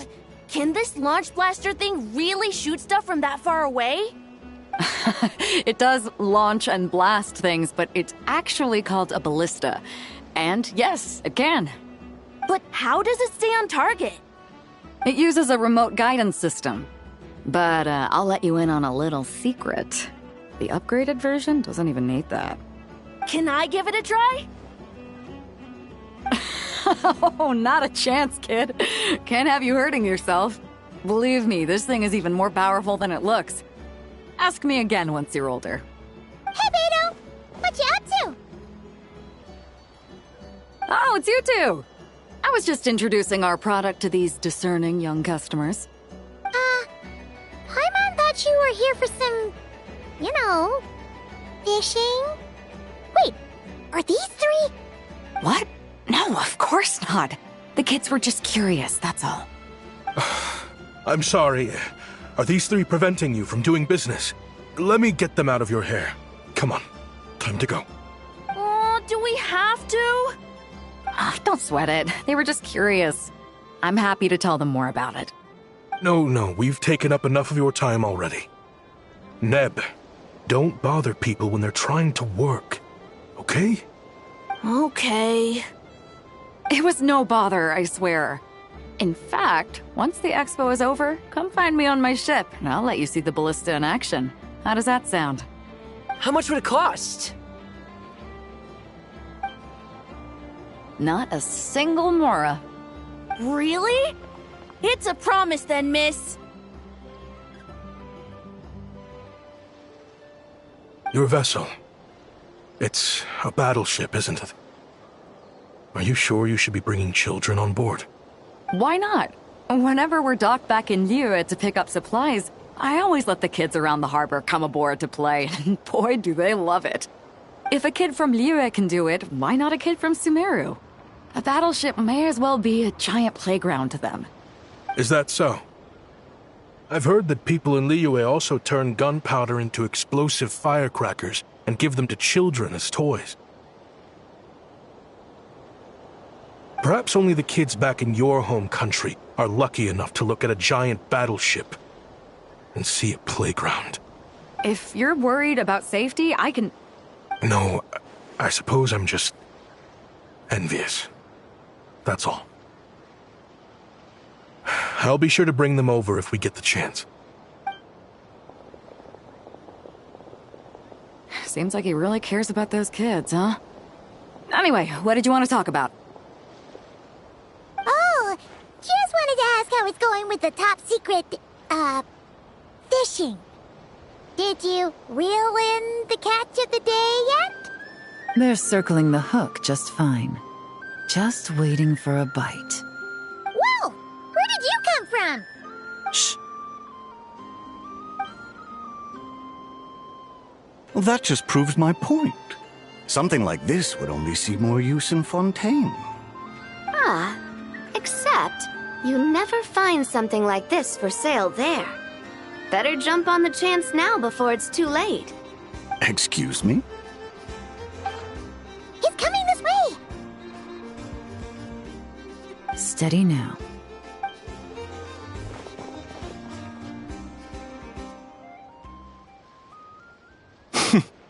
That's mighty expensive.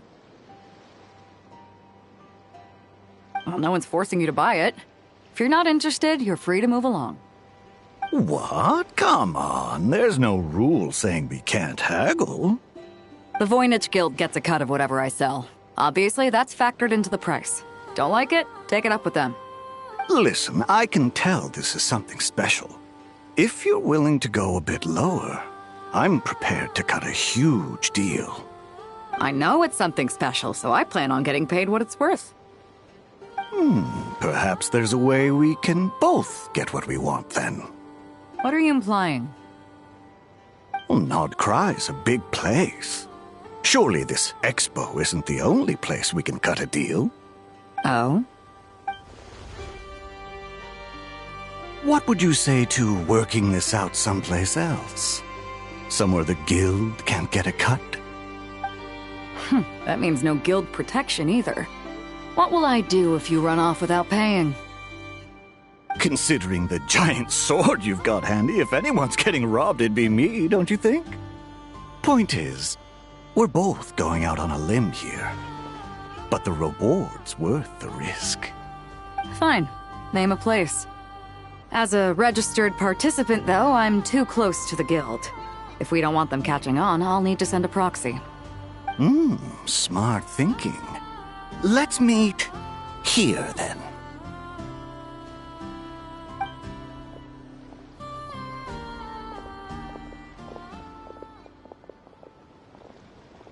Good. He took the bait. Let's go elsewhere to discuss our next move.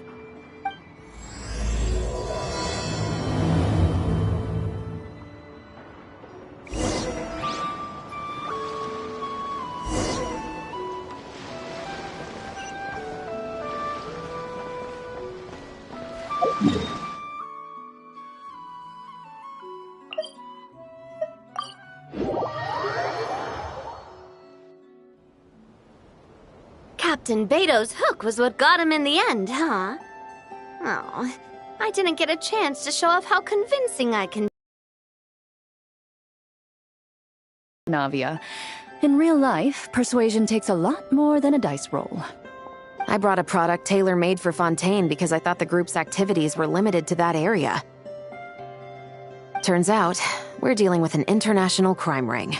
So I suppose it makes sense that Captain Beto's bait was more enticing. It's a good thing we teamed up. We wouldn't have gotten far without your intel either. Gotta ask, though, how did you know these guys would be so quick to abandon the expo? I read their file. Nothing's off the table for them when profit's on the line. When it comes down to it, they'd see the protection the expo provides as just more red tape. Something to work around rather than with. Just like the law. So, we meet up with this guy, catch him, and problem solved, right? No. The person we're meeting is just an underling sent to scout the situation. We're after the leader of the whole ring. And after observing the situation over the past 2 days, it's clear they have undercover agents waiting in the wings. If something happens to our point of contact, those agents will scatter to spread word of what happened, and whoever is behind this whole thing will know we're onto them. In that case... We have to get the jump on them all at once, and use them to get intel on our real target before he has a chance to react. Forgive me for pointing out the obvious, though. We have nowhere near enough personnel for that. If even one of the agents escapes, it's over. Let me guess. You'd rather follow this deal through to the end to lure out the real culprit? Nice idea, in theory. The problem is, in my experience, that person would never show their face for something like this. I can work around that. But only as long as the deal goes ahead. So, you're planning to trail the person picking up the goods. I suppose that could lead us to the big fish, but that would mean we have to actually hand over the weapon. Aren't you worried about putting something that dangerous in the hands of criminals? We can control how dangerous it is. But if we followed your plan, could we really guarantee that not a single agent would get away? You're telling me you really have a way to mitigate the threat of that weapon? You're telling me that you really have the wherewithal to carry out a large-scale search and seizure operation in Nodcry? Are they having a fight? They're both experts in this sort of thing. A lot of back and forth is to be expected. Don't worry. I think they're getting along great. A successful collaboration requires trust. And a willingness to make concessions. So how about this? I'll meet up with the underling as planned and stall him as long as possible. While I'm keeping him busy, you round up the rest of the agents. Sound like a plan? Yes, I appreciate the trust. And I promise you, not a single one will get away. See? Like 2 peas in a pod. Traveler, you should come with me to meet the buyer. After all, we promised Nefer you would be involved in all our operations. The Traveler is kind of a famous face around these parts, though. Then, you can serve as backup. Remain hidden, and on the off chance he tries anything, it'll be 2 against 1. Ha! Let's do this thing!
There he is!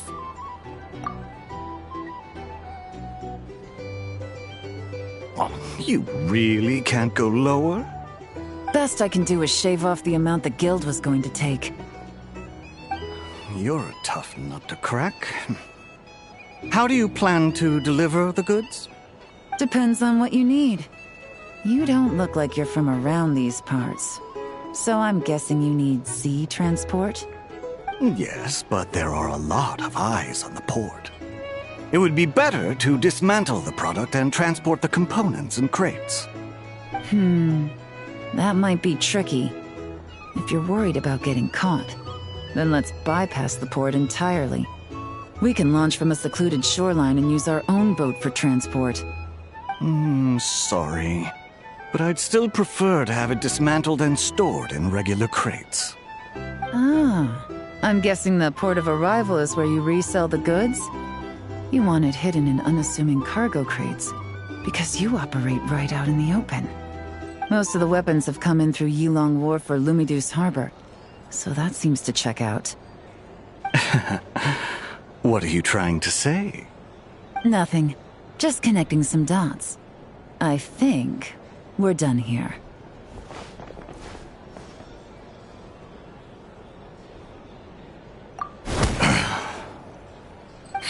Take that! Out of the way! It's one of the undercover agents! He's making a break for it! The captain of the Special Patrol will take it from here.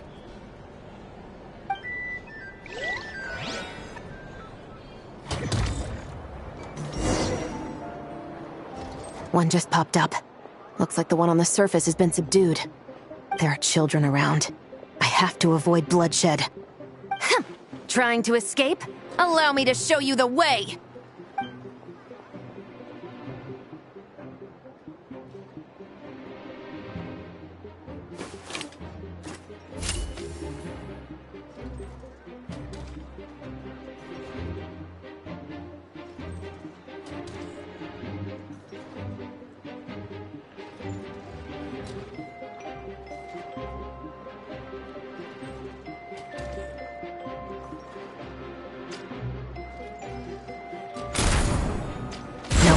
Not this way.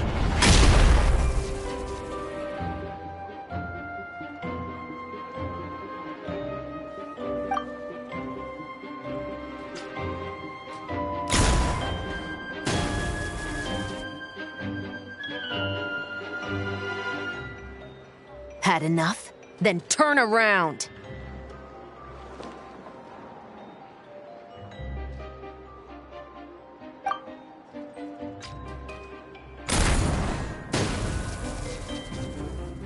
Out of steam yet? 'Cause I can do this all day!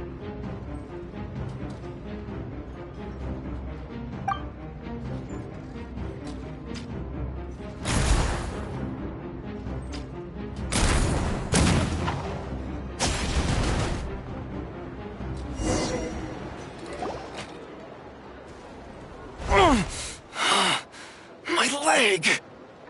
Is still attached. And if you want to keep it that way, I suggest you stay right where you are. A special patrol uniform. You think bringing me in is enough? Do you even know how many of us there are? If even one gets a... 5 at the port, 10 on the outskirts of Nasha Town, 3 near the plaza. Factoring in you and the buyer, that makes 20. Save the best for last, right? How did you... Don't even think about it.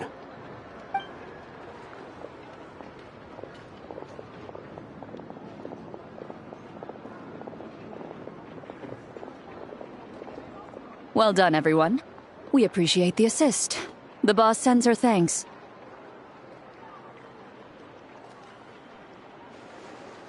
It was an honor. Without the Spina's help back in the day, we never would have been able to make it in Nodcry. It was about time we returned the favor. What?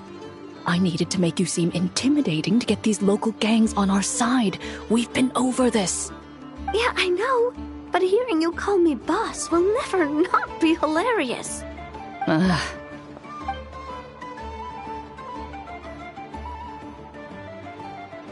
Wow! Navia is something else! Well, that explains your confidence.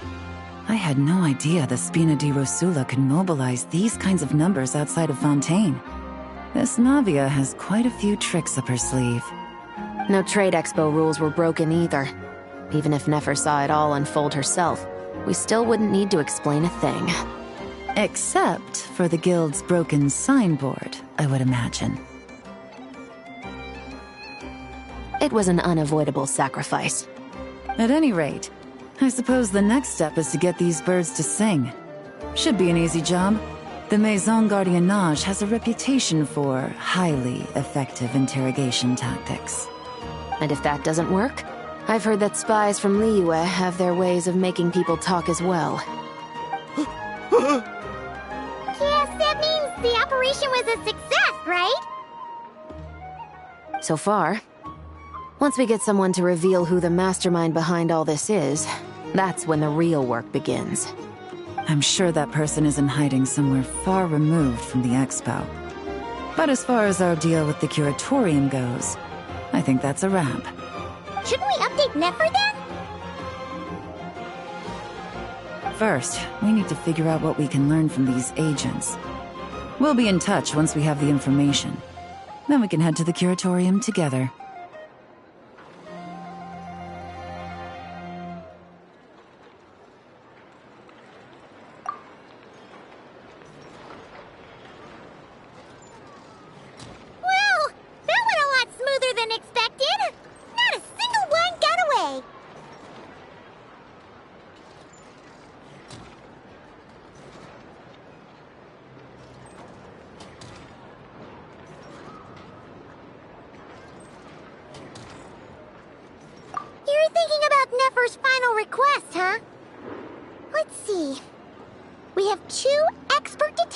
From separate nations, teaming up to uncover an international crime ring. That's not a bad story. If you feel like it's missing something, maybe Yelan and Shavras will uncover something more interesting during their interrogation. Excuse me? Are you the Traveler? Yehoda needs you back at the expo venue as soon as possible. Oh no! Did something happen? I'm sorry, I don't know the details. All she said was that it's urgent. Now let's get a move on!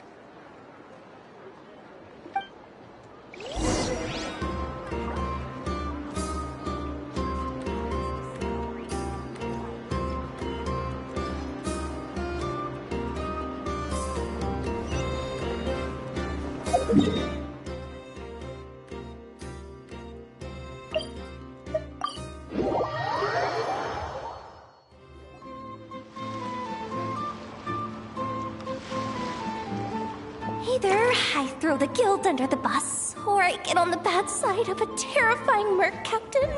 Oh, could this get any worse? Get it together, Yehoda. Focus on the hot dog you're gonna treat yourself to after today is over. One thing at a time. All right. You've got this. Let's try not to get too worked up, all right? Don't worry. We'll get to the bottom of this. I swear. What happened? You're here. Please, you've got to help me, Traveler. A theft at the expo is gonna ruin the guild's reputation. A theft? How did that happen? You're asking me. The guild has people keeping watch over the storage area for this exact reason. And it just had to happen to one of the scariest people here. Beto? Wait, that means... The guild asked us to keep our goods stored on the designated shelves. I had a few prototypes that I was using for demonstration, which I had stored there. But when I came to check on things just now, I noticed that all of them had been stolen. And each ballista is super dangerous! If they fall into the wrong hands... Well, all the prototypes have a failsafe designed to prevent unauthorized use, so it could be worse. Still, we should get them back as soon as possible. The guild will make sure of that. If you could just keep this between us for now, we would be super appreciative. Do we have to tell her? Honesty is the best policy. That's what he taught us. I know, it's just...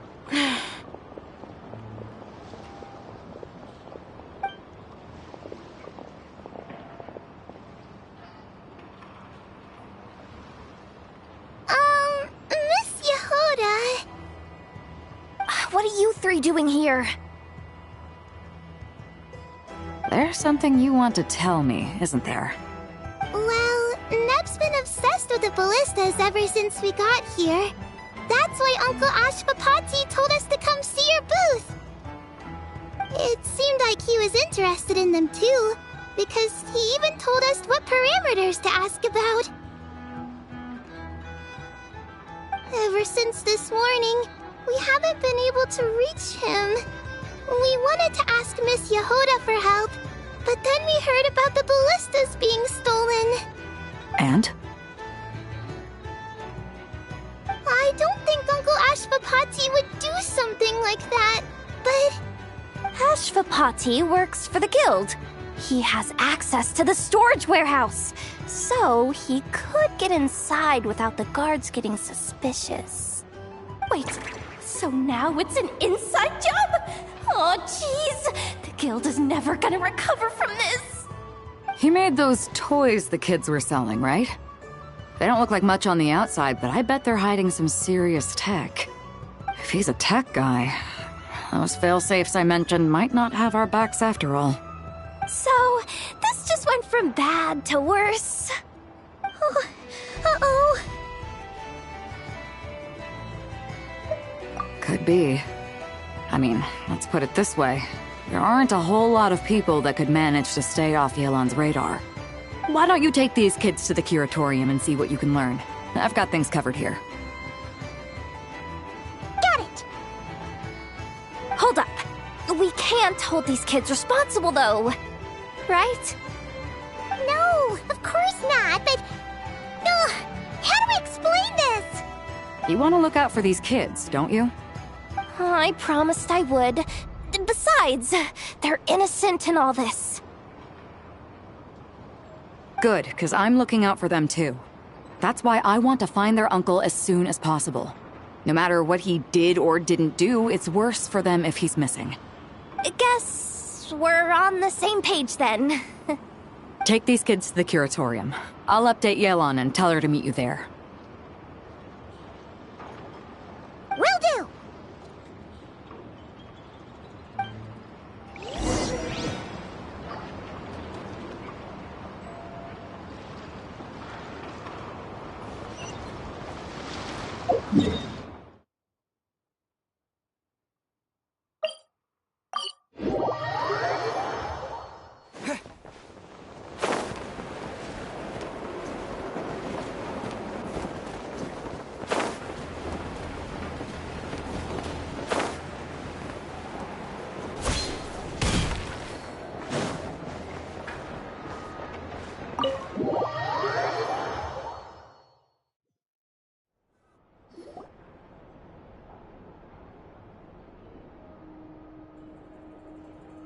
Well, this complicates things.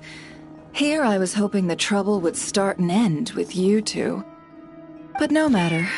This will all make for a very engaging story. I wouldn't be so flippant. This time, it's one of yours causing trouble.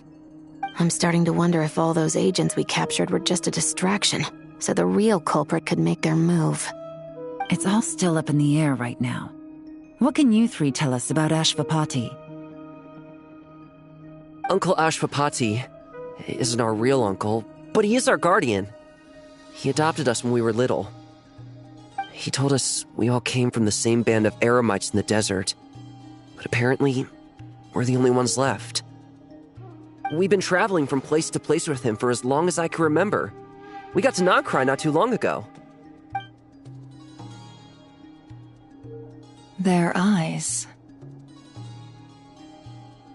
What about them? I'm just reminded of something. About a decade ago, there was a band of eremites who, seemingly out of nowhere, gained technological capabilities far surpassing those of other groups. Leveraging that advantage, they built a number of highly advanced weapons and sold them to the highest bidder. The conflicts in the desert became even bloodier as a result. While the other groups were tearing each other to shreds, these newly minted arms traders stood by and reaped the spoils. But before long, their own weapons were turned against them. And as the flames of conflict engulfed the desert, the group met their end. None of the weapons survived, and so in the wake of that destruction, the status quo of the desert was restored. That's terrible. In the desert, it's kill or be killed. People will stop at nothing to gain the upper hand. If this happened in Fontaine or Liyue, I'm sure the perpetrators would have been prosecuted to the full extent of the law. But in the desert, no one bats an eye. From what they've told us, sounds like these kids are orphans from that particular band of eremites. Which means their guardian is likely one of the few survivors as well. Sounds like it. No! Uncle Ashvapati would never do something like that. I know one thing for sure. Uncle Ashvapati hates weapons. Sure, he's good at building things, but all he does is make toys for us to play with. He can't be the kind of person you're making him out to be. Or... I'm sorry. All we can do is act upon the facts. So, what's our next move? From our interrogations, we've learned that in 2 days, the person behind all this has a meeting planned to collect the goods. If all goes well, we can head to the pickup point and ambush them. But if Ashvapati is part of this and the leader learns what happened, there's no chance he risks himself for his agents. So, that meeting might as well be moot. Then let's focus our efforts on Ashvapati for now. If we find him, he might just lead us to our culprit. If he stole the prototypes, there's bound to be a trail. I'm confident I can track him down. I just need some time.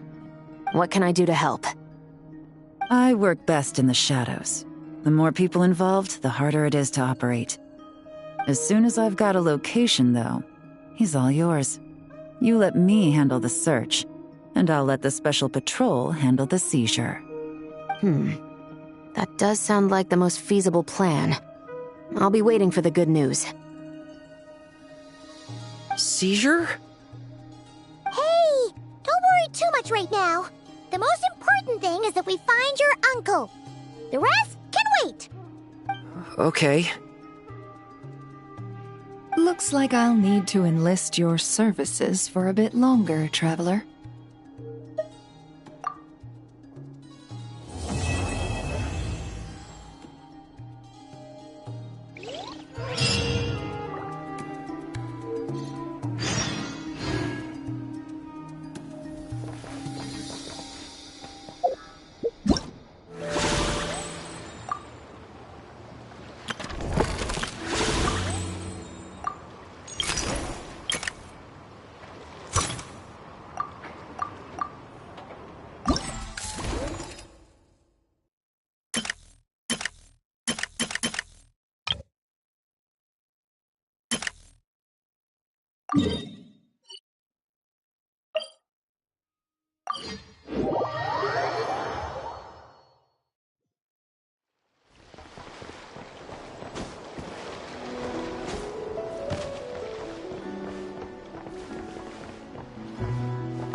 Ah, Traveler. Paimon. How do you do? That's our secondary goal. To put it in Mr. Flintz's words, it's important for Lightkeepers to spend some time in the land of the living every once in a while. That sounds like something he'd say, yeah. Are you interested in these muskets? Since we're friends, Paimon will let you in on some insider info. This officer here is basically selling scrap. Oh, I'm well aware. The sign makes that quite clear. True. I'm interested in this particular piece because it brings to mind a picture I once saw. It featured several Ratniki and a Fatui officer who fought alongside them. The weapon that the latter used was identical to this one. The Fatui teamed up with the Lightkeepers? That's not unusual. I've heard similar stories from our older members. The owner of this musket must have been a hero who stood against the Wild Hunt as well. But why would you sell a hero's firearm? That's just how the rules work on our end. Everyone agreed to it. Whether it's a no-name sergeant like me or a renowned hero. Our equipment is to be collected and redistributed once we're dust on the wind. The stuff that's usable is given to new recruits. And the scrap is sold for whatever price it can still fetch. That way, we can at least put it towards feeding the grunts, you know? Better than following them to the grave. Huh. I think I'm going to buy this musket, Mr. Flintz. Could you tell me a few more stories about it when you get the chance? Of course.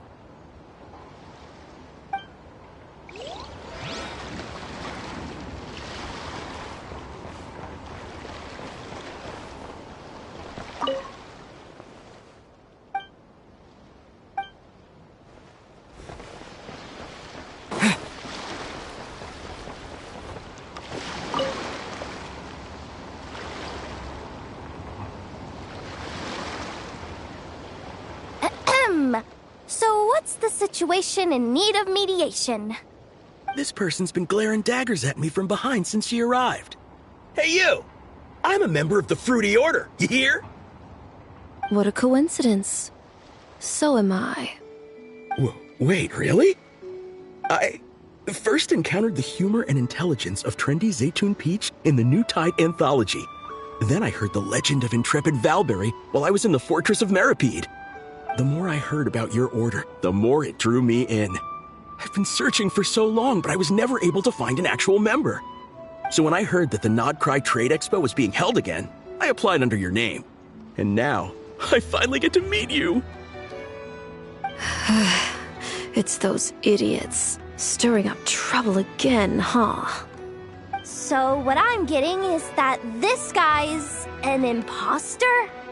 Our orders won the expo rights several years in a row, so we announced that we were backing out of the running this year to avoid conflict. Then, this guy had to come along. A few of the other groups were looking to duke it out, so imagine their anger when someone claiming to be one of ours snatched the expo rights again. Well, no one's made any trouble for me. Wait. Does that mean you've taken them all out already? Man, I knew it! The Fruity Order's as good as they say. Can I join? We can't make trouble at the expo. Voynich Guild rules. Once it's all over, meet me at the harbor in Nasha Town. I see. All right, I'll be there. Does he not realize what's going on here? Also, considering our smooth collaborations thus far, a word of advice for the guild. This guy has only been able to keep his head in his booth because the Fruity Order took care of any rival factions. But if there's one thing the treasure hoarders have in spades, it's sore losers. Since our order has proven untouchable so far, they're sure to find easier targets to vent their frustration on. So look after those kids. Huh. So this guy has been responsible for more than one conflict so far.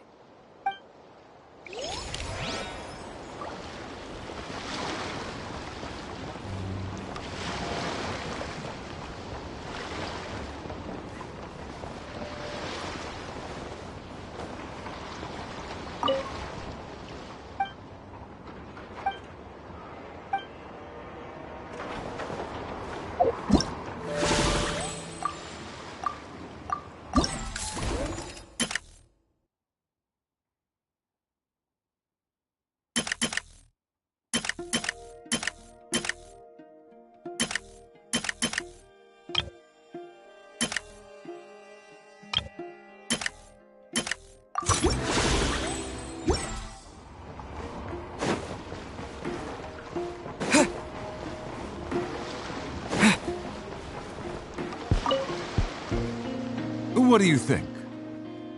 Not bad. Tastes just like back in Mondstadt. Vorka? You're here for the expo too? Oh hey, traveler, Paimon. I was only planning to take a look around. Wasn't expecting this pleasant surprise. Out in this part of the world, even a homegrown Mondstadt apple is a rare treat. Yes, and on that note, I should advise you that the prices are quite different from what you'll be used to back home. Not a problem. It's a price worth paying for a taste of home. I'll take the whole batch and send someone to collect them later. The whole batch? Huh. Looks like you've already made your money back, huh, Lieben? Oh, and Varka, since you're looking for a taste of home, have you tried the Mondstadt wine next door? Apparently, he uses special connections to keep the import costs down. Yeah, I've tried it. It's pretty good, but not Mondstadt wine good. Besides, I wouldn't be able to buy any even if it was. We can't have the Grand Master of the Knights of Favonius going around some smugglers, can we? Oh, it's true. You're not gonna reprimand him though, are you? Don't worry, I know it's Nefer's rules here. Not out to make life difficult for you. If you find yourself at a loose end, come visit our base sometime. I'm gonna get the Knights to make some cider out of these apples.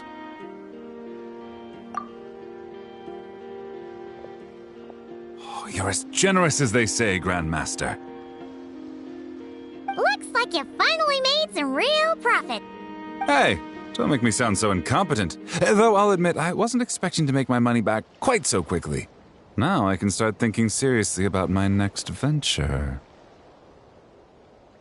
I'm planning on heading to Snezhnegrad, actually. I hear they're running low on lots of supplies because of Project Stuja. That's a business opportunity if I've ever seen one. With any luck, maybe I'll have the pleasure of seeing you there. Well, good luck out there. Hope you strike it rich.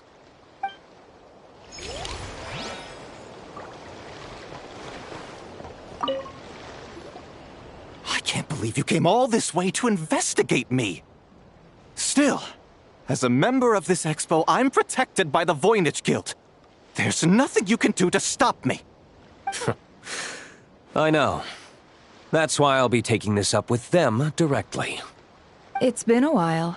What brings you here this time? Are you representing the Dawn Winery, or are you here as Owl? Take your pick. Even Owl would take issue with people smuggling the winery's products.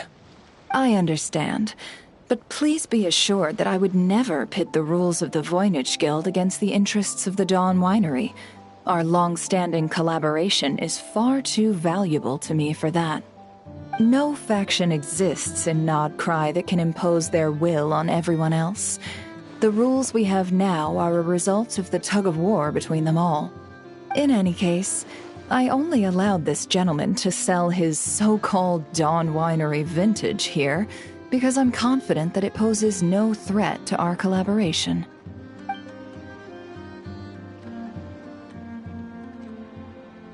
I see. So this isn't from our cellars at all.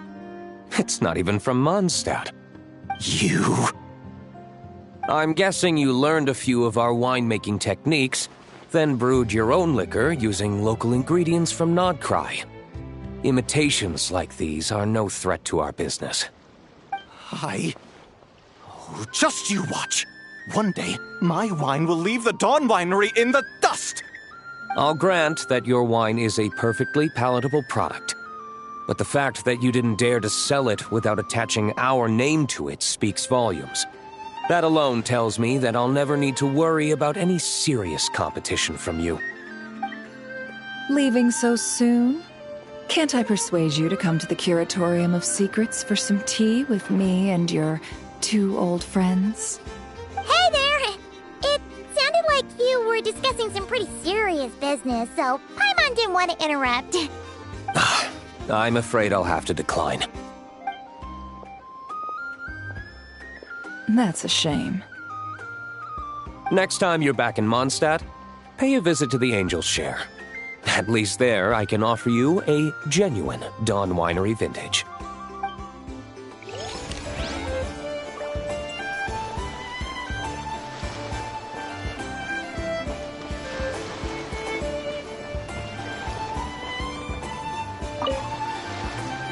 See, Lolly, I've been told that the merchants here are all protected by the organizers. I'm afraid confronting him myself will be more trouble than it's worth. Do I have to do everything myself? Oh, please, Granny Eatsley, have mercy! Chaska! Say, Lolly! What are you? It's a long story. Basically, a few members of the Flower Feather clan brought word from Nodcry that someone was selling Wyob fragments at this expo. Pretty serious stuff. So I brought Seat Lolly here to get to the bottom of it, and hopefully keep things under control. Oh. Okay, well, as it turns out, we've been tasked with mediating any disputes like this. Are you intending to try and stop me? Look, I'm not trying to be difficult, but you don't need me to tell you that our Wyob are not for sale. Wait a second.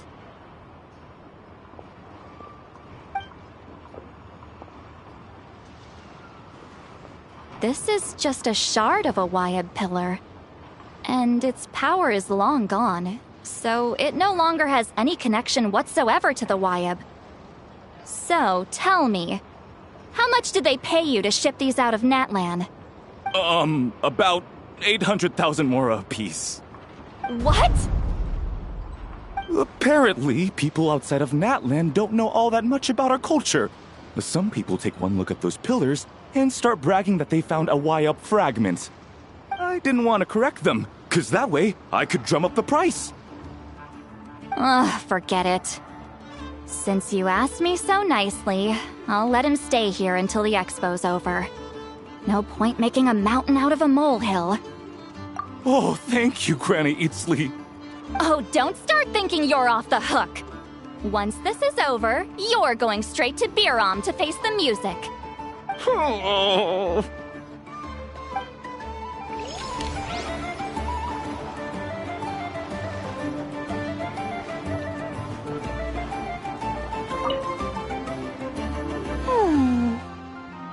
Hey, it's Alice and Nicole!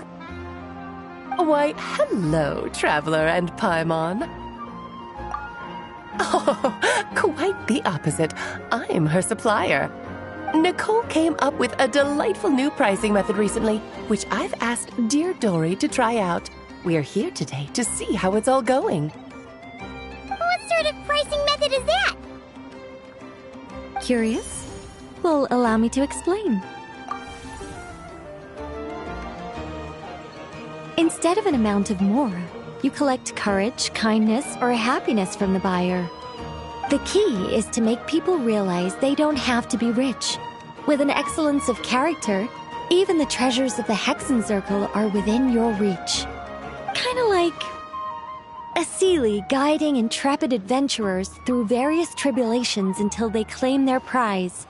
Such fun, wouldn't you say? Not for me. We didn't sell much Hexen Circle gear this time at all. At this point, I'll have to whip out some Samara specialties just to break even. Wait, you're actually losing money, Dory? You're saying our gifts didn't reach that many people? I'm saying we made diddly squat. Hate to break it to you, Miss Mage, but you don't have much of a head for business. It might not have made much, but this has been quite a fun little experiment. To make it up to you, all the revenue from our merchandise is yours to keep, Dory. Oh, they don't call you a great mage for nothing, Miss Alice.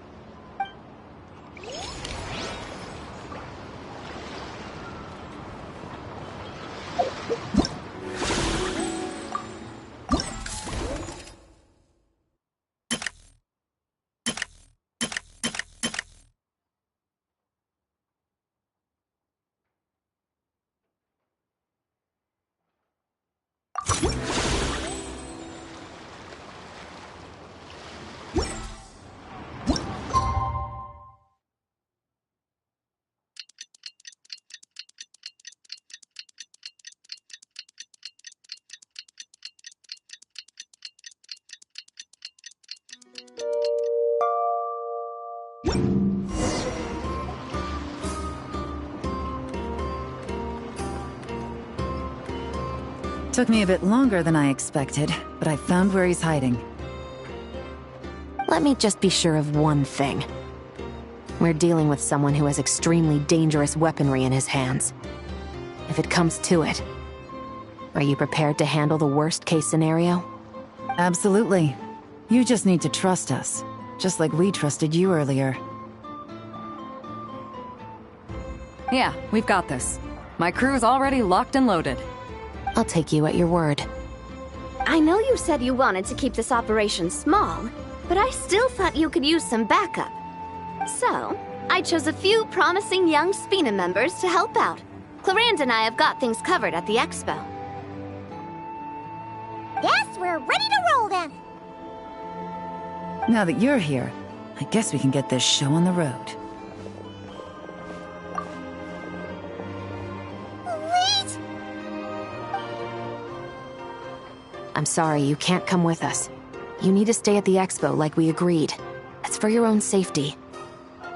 We know. It's just... Do you really think Uncle Ashvapati is working for the bad guys? I wish I could answer that question, but it would just be speculation. And I work based off evidence. He's been gone for 2 days now, and he just left us here. He's never done that before. Maybe he really is working for those people and was afraid of getting caught. But if that's true, then that means he must have been involved in making and selling weapons in the past too. Wouldn't that make him a bad person? That's not for us to say. Take a look around the expo. There are plenty of other people making and selling weapons. Doesn't mean they're necessarily all bad people. Really? The same is true for your uncle. Whatever he may have done in the past, the real question we need to ask is why. There's a lot we need to know before we can judge a person. In Fontaine, we have a long and complicated process in place just to make sure we get the right answer to that question. Yeah. Why would Uncle Ashvapati do something like that? How about this? I'll make sure that Miss Chevras and Miss Yelan promise to bring your uncle back safe and sound. Then you can ask him yourselves. Thanks, miss.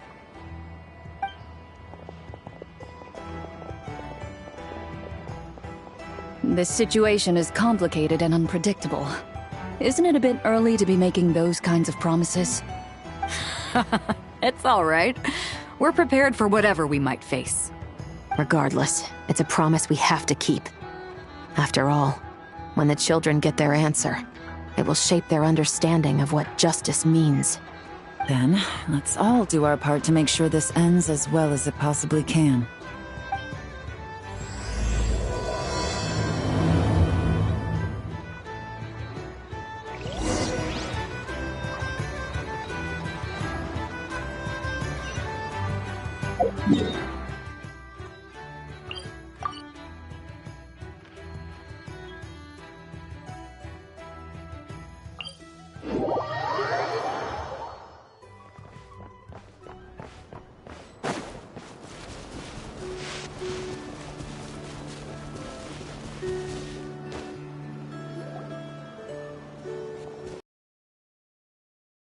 There. Where is he? We missed him. Looks like he left behind plenty of evidence, though. Search the area. Let's see if we can find a lead.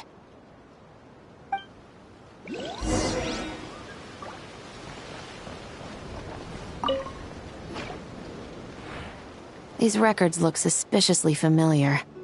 Yeah. Doesn't seem very coincidental to me either. What is it? Remember when I said this group's cover was ironclad? They were always careful never to leave a trail leading back to them. The one time they slipped up, it broke the case wide open. We found a cargo manifest left behind at the scene. That's the clue that led us to Nodcry. It was a similar story on our end. And now that same manifest shows up here, among the records left behind by Ashvapati. So, he's the guy that slipped up back then? Unless it wasn't a slip-up at all. How does the same clue get left behind at two separate scenes and picked up by two separate law enforcement agencies? Thinking back on it now, it doesn't seem quite so accidental after all. No. Almost like he led us here on purpose. But for what reason?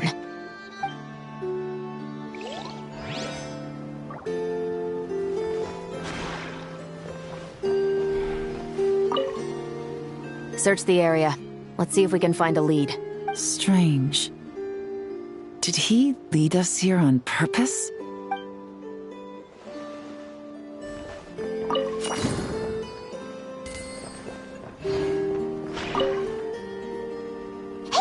There's a letter here! Look at how it's positioned. It was begging to be found.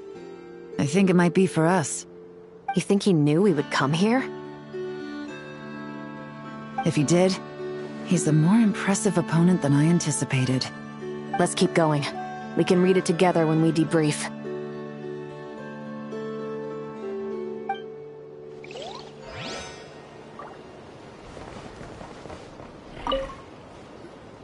Wait! Is this what Paimon thinks it is? It's the display model that goes with the prototype. Guess that does make him our thief. What's worse is that, with his technical background, I bet he managed to bypass the security features on the prototype. You're saying our guy has a battle-ready ballista in his possession, just waiting to be unleashed? Oh, this isn't looking good. Something isn't adding up. All the evidence suggests that he was here alone.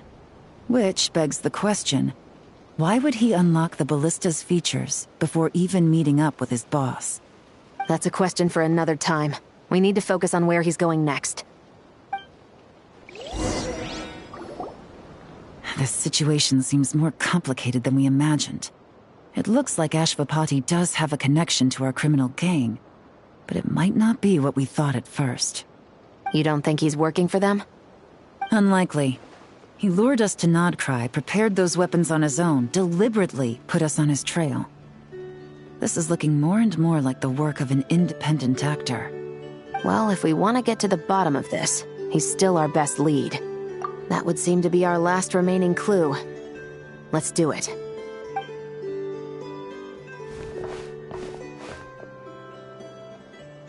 To the officers of the Special Security and Surveillance Patrol and the Liyue Qixing, you certainly live up to your reputation. Within a single day, you were able to eliminate over half of the gang's forces. I appreciate the effort. I doubt my secret hiding spot will be a secret much longer. So I suppose it's my turn to throw my hat in the ring. I'm just glad I no longer have to run. So, before my day in court is upon me, allow me to confess to my crimes.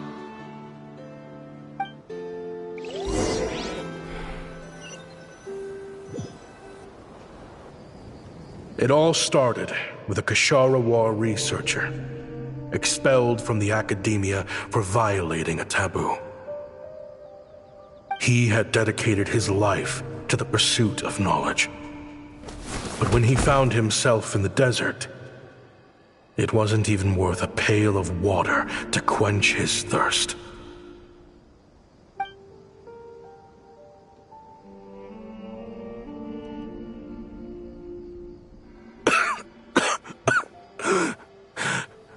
Could you spare some water? I'm a Kashara War researcher. If you need something, I could... Researchers like you are a dime a dozen. Smart as a whip until you find yourself in the desert. Then, you're lucky to survive the night. Are you mocking me? No, son. Just still trying to figure out why I've got such a soft spot for strays like you. Here, give me your canteen.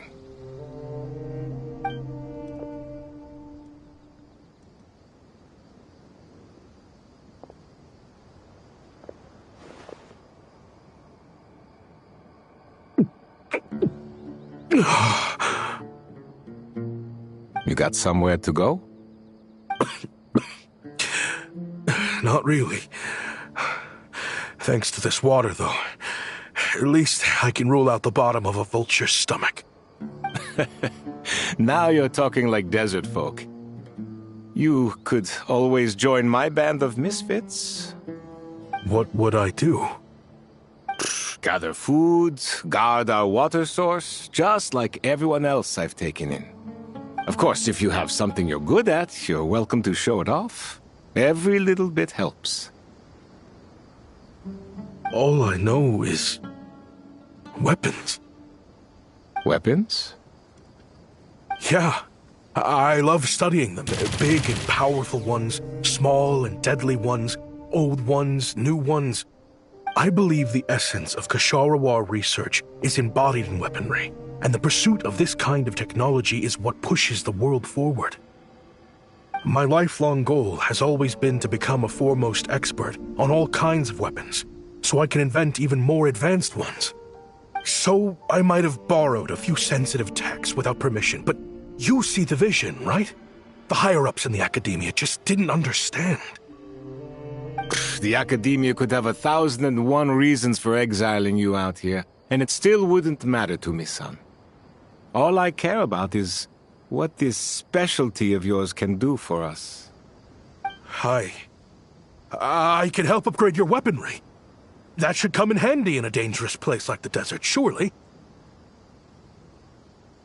True, weapons are essential to life here in the desert. Most folks get them when merchants happen to pass through. But when it comes to protecting the people here, this scimitar in my hand is more than enough. The kind of weapons you're talking about are overkill for a place like this. Overkill? Really? Our group is lucky. Our ancestors learned how to protect the oasis from the sandstorms to prevent it from drying up. Plus, we're pretty far off the beaten path. Helps us avoid conflict with other bands of Eremites. All in all, we don't have to travel to find water, we don't have to fight off other desert folk. It's a real place to call home. There are plenty of ways to die in the desert, but behind a lot of them lies too much ambition. So, having somewhere to settle down is more than enough for me. I see. Guess I could do some odd jobs then. I've heard you Ksharawar scholars are handy with all kinds of gadgets. You could always make something for the kids. You mean, like, toys? Yes, if you wouldn't mind. It'll give them something to do. Life can get boring out here. All right, then. And just like that, a Ksharawar scholar at the cutting edge of his field ended up in the desert, making toys for children. It got boring from time to time, but all in all, those days were quite pleasant. The Eremites accepted me as one of their own, and all the children loved me. Looking back now, I wish I could have lived like that until the end of my days. But then, those despicable people showed up, and it changed everything. Don't rush me. These materials are in short supply. Oh, they've got a lot of nerve showing their faces back here. Send the gem? It has been a while. Well, we have a right to this oasis, too.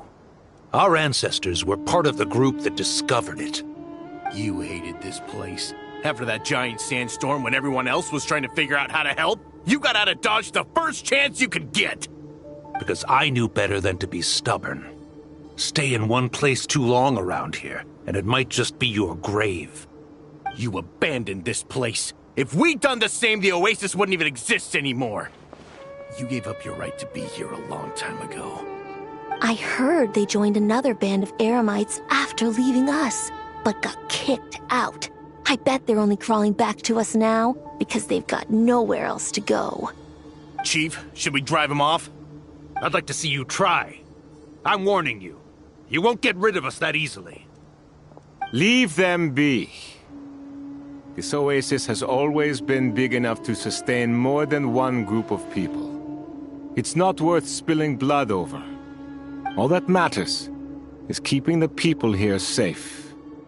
At the time, I didn't think much of it. Just Chaim Wazet being the kind-hearted man he always had been. And so, normal life continued, much unchanged. Well, mostly. Mind you, is easier said than done. I often found myself flipping through my collection of blueprints and sketches.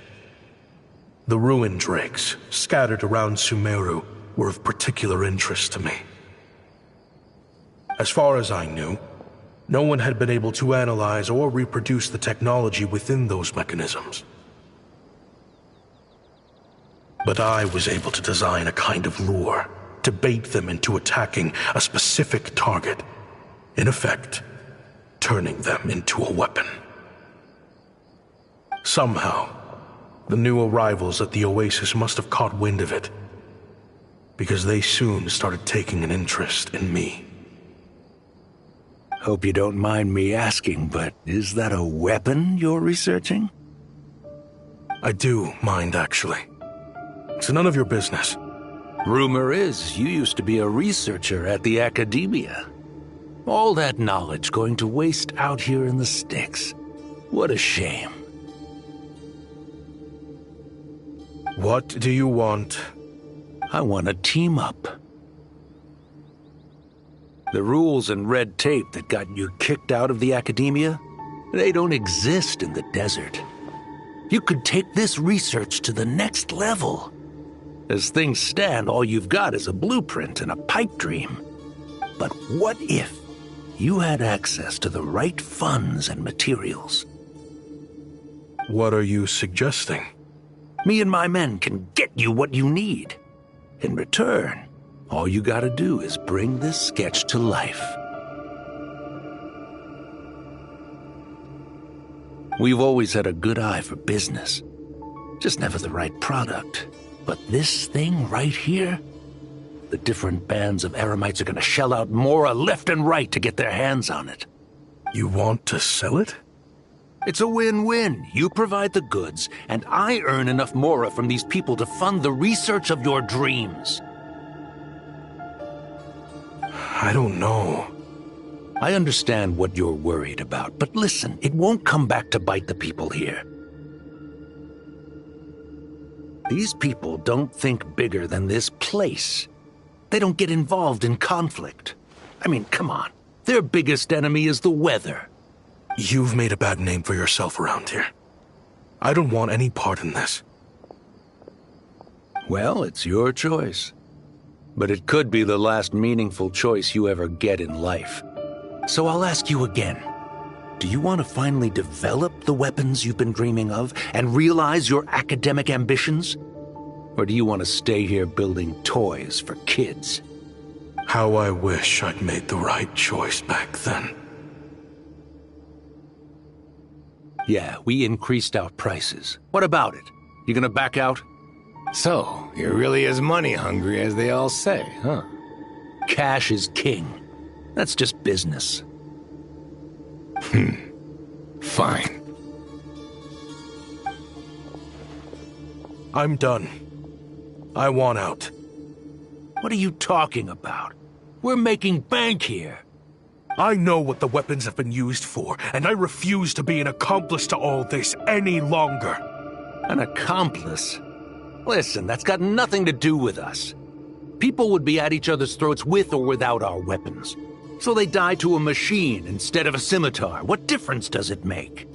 Can't you sell more than just weapons? Surely this can't be all the Eremites are interested in buying. If you want to make the big Mora, you gotta push what sells. That's just how it is. And that right there is why I want out. Fine. I've made more than enough to leave this dump in the dust anyway. If you want out so bad, have it your way. What was that?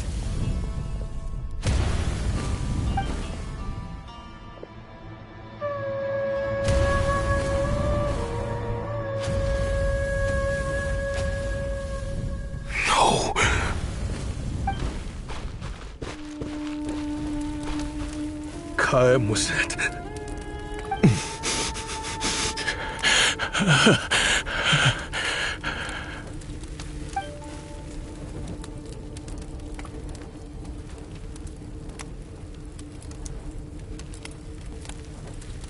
How did this happen? You won't find a tribe in this desert without enemies. People have tried to steal water from this oasis in the past, but Kaim Wazet drove them off. Guess his enemies have been holding a grudge this whole time. You sold weapons to his enemies. But he took you in when you had nowhere to turn. You owe him your life. Why would you do this? It was the perfect excuse to drive up the price, that's why.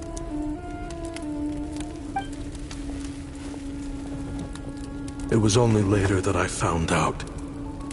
This wasn't the first time Senegem and his men had turned around and stabbed their allies in the back. Let's just say there was a good reason they had nowhere else to turn back then. I didn't chase after them or try to hold them accountable. In that moment, all I could think about was saving as many people as I could in a desperate attempt to atone for my sins. But once the weapons I designed were turned against us, the fate of this place was sealed. Even I could do nothing to prevent it. In the end, despite all the burning tents I rushed into, I was only able to save 3 children. And now, you know the full account of my crimes.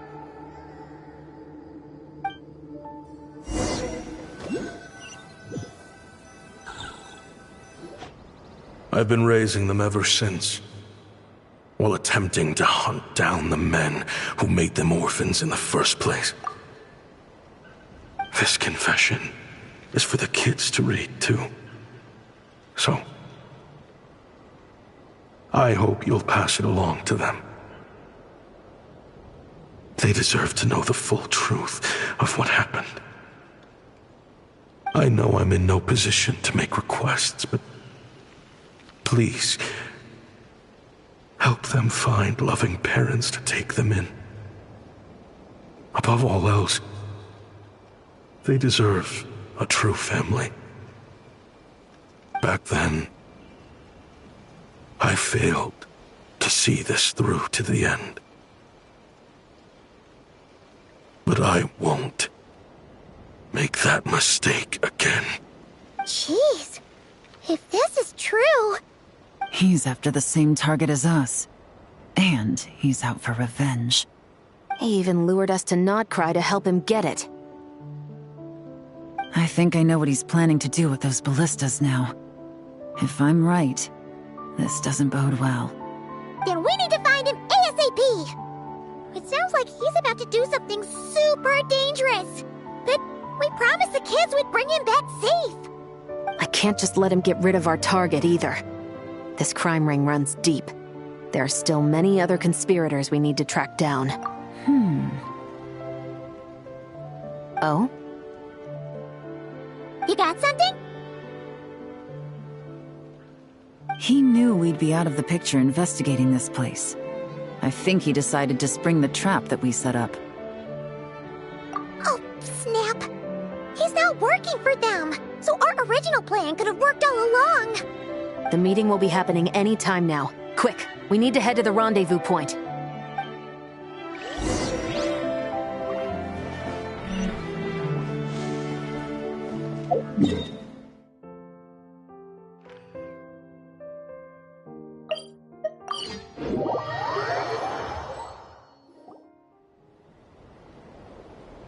Ashvapati.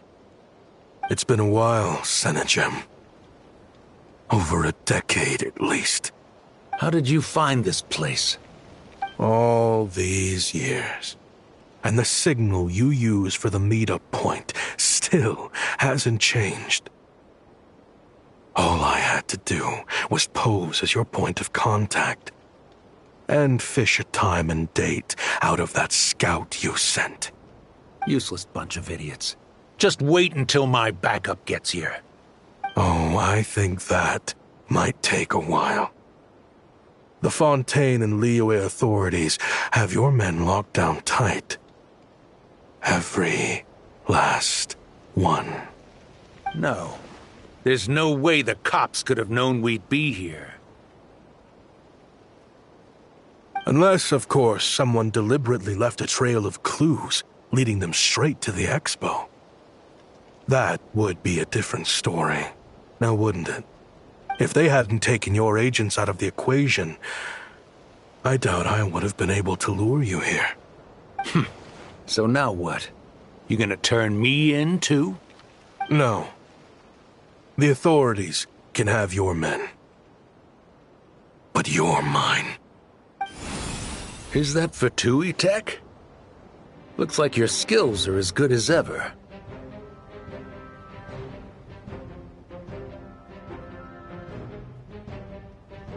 Listen, I know you're mad that I've been racking up Mora without you all these years, but it looks like you still got it.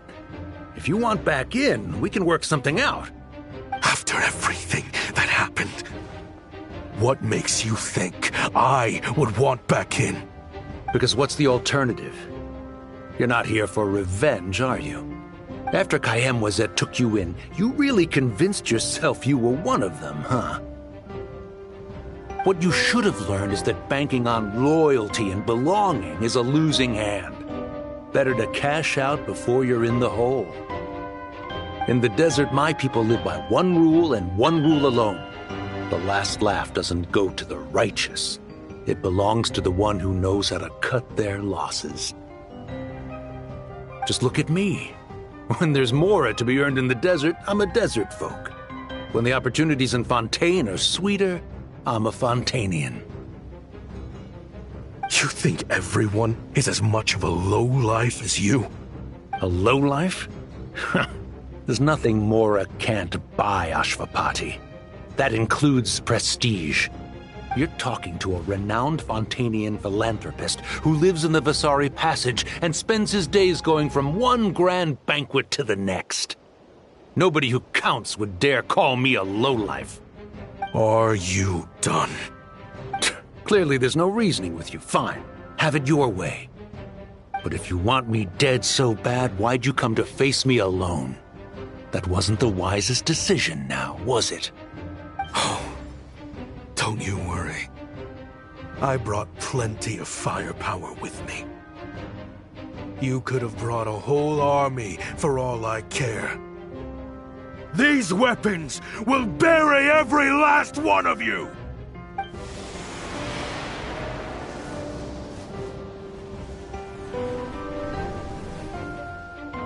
What the? Are you crazy? If that thing fires, you're not getting out of here alive either. Yes, that's the plan. It's high time both of us paid the price for our sins! He's lost his mind. Get him! Start breaking his bones until he removes this barrier! Hold it right there, all of you! Otherwise, I've got enough firepower to go around, too. The Maison Gardiennage! You got here sooner than I expected. Hey! What's that in the sky? Looks like bad news! Ashvapati, you have my word that these people will face the judgment of the Fontaine courts. Remove the barrier and come with us at once. Fontanian justice is too merciful for them. You should leave us. Stubborn fool.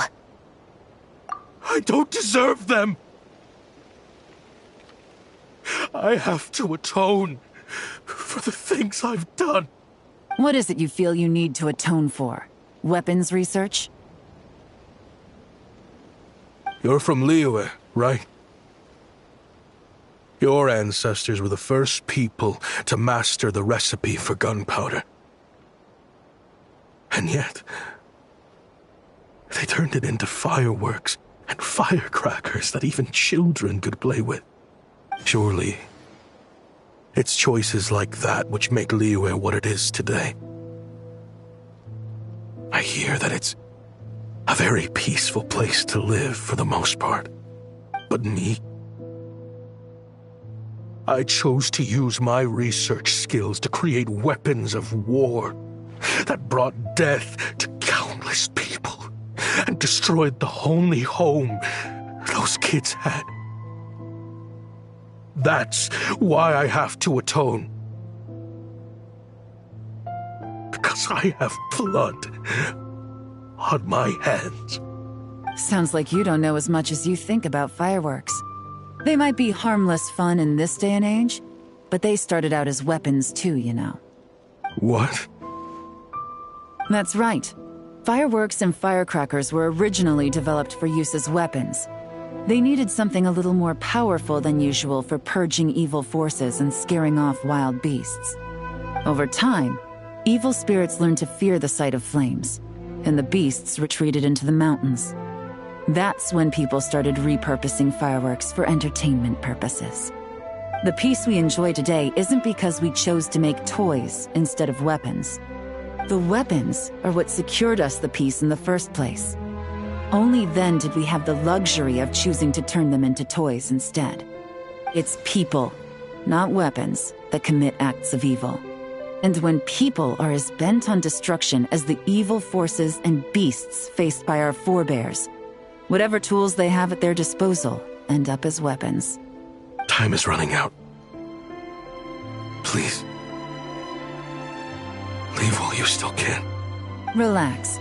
Now that we have these guys in custody, I think we can find a way of repurposing these ballistas for the children's amusement.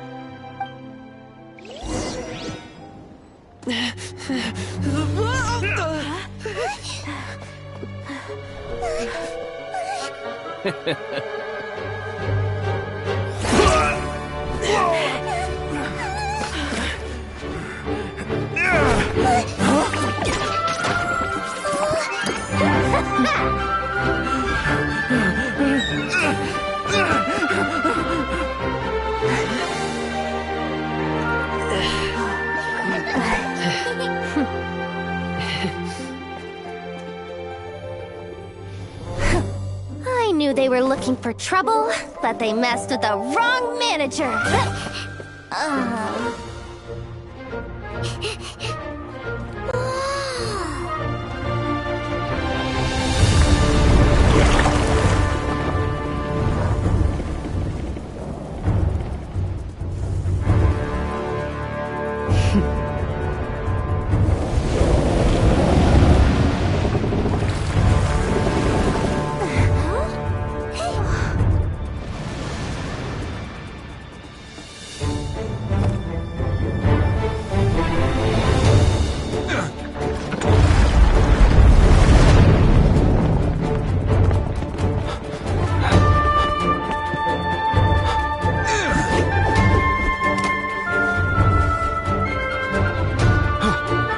Captain, we're in position!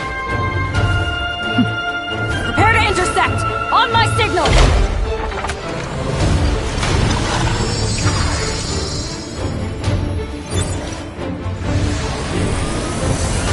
Fire!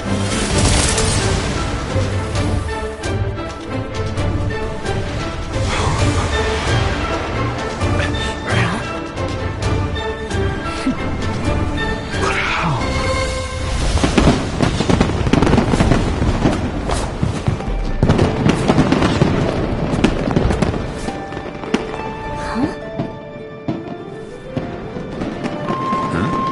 A fireworks show? Oh.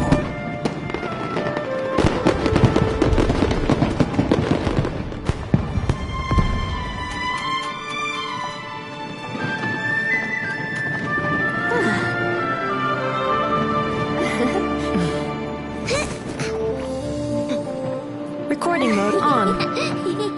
Has this always been part of the show?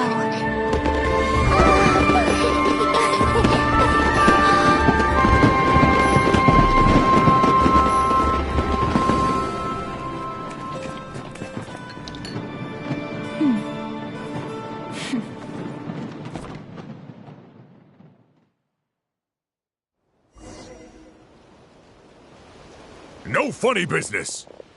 I never imagined the Guizhong Ballista could be used for something so beautiful. If you'll agree to come with us and answer some questions, it would be a big help to our investigation. Of course. You'll have my full cooperation. I know I'm guilty. Just not sure of the precise crime at this point. Honestly, me neither. I'm sure a case like yours would have Fontaine's top legal experts scratching their heads. As for these arms dealers, though, I can confidently say that none of them will be getting away with this. So at least you can take some solace in that. I know. There's no sentence the court can give them that will satisfy you. But at least the trial will be a public declaration of their crimes and the punishment they will receive. The victims deserve that much. Considering the alternative was them dying in obscurity to a revenge killing with no one left behind to tell the story.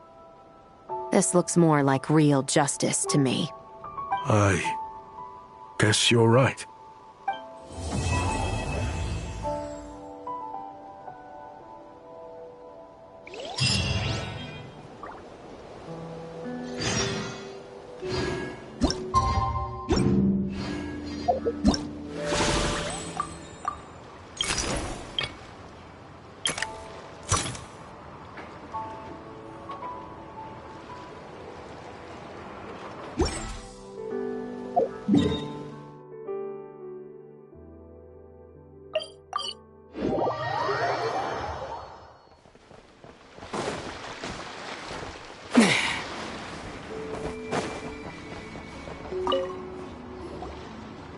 It's almost time for the expo to end.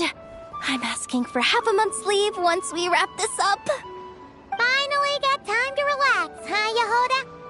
Yeah, thanks to you. Oh, things are pretty calm right now.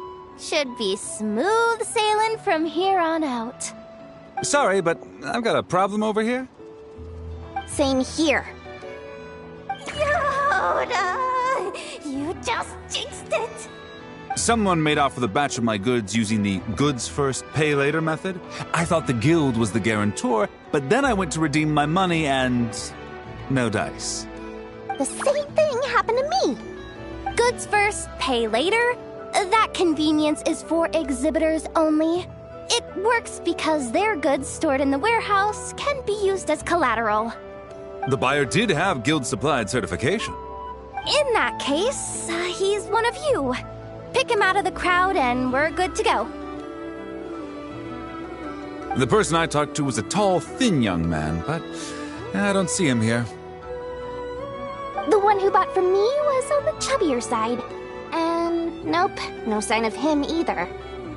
Wait, so it wasn't the same person?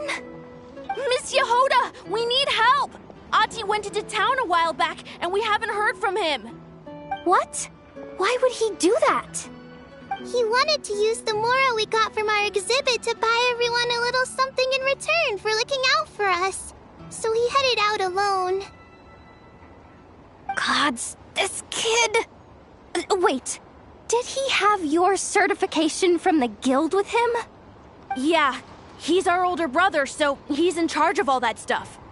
Oh, this is bad. Okay, let's not panic. What happened? Remember those people who targeted Ati a while back? I'm worried they kidnapped him and are using his certification to scam goods off the other exhibitors. Sorry. Oh, this isn't your fault. Should we rescue Ati first? But Nodcry's huge. Where would we even start? We could go for the goods first, but we're dealing with a group. If they split up, it'll be impossible to nab them. Oh, come on, Yehoda, come on! You promised Boss Nephew to uphold the guild's reputation, and you promised the kids you'd protect them. This is all falling apart. Looks like you're down to your last option, dumpster diver. Oh, right! The Clink Clank Crisis Control Switch! Clank Clank Crisis Control Switch activated. Awaiting orders. Awaiting orders. Awaiting orders. Ooh! Activating the switch gives you temporary control over all the robots in Notcry. If you wanted, you could turn this whole place upside down. But it won't last long, so think about what you want to do first. In that case, let's get the stolen goods back first. All units, advance to rescue Ahti! Miss Yehuda! Orders received. Orders received. Orders received.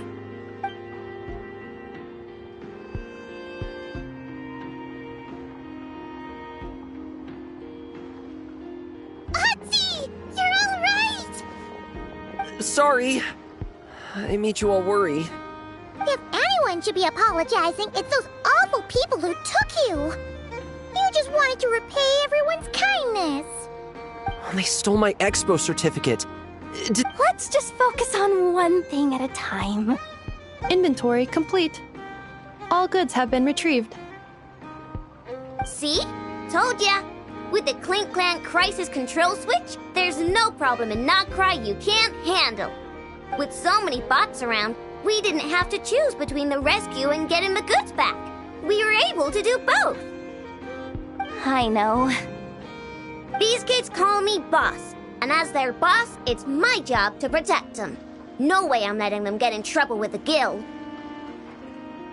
Thanks, boss. Aino's a great person to have on your side, huh? To be honest, I could hug you right now. But I think I'll have that vacation first. Oh, right! I owe you a hot dog, don't I?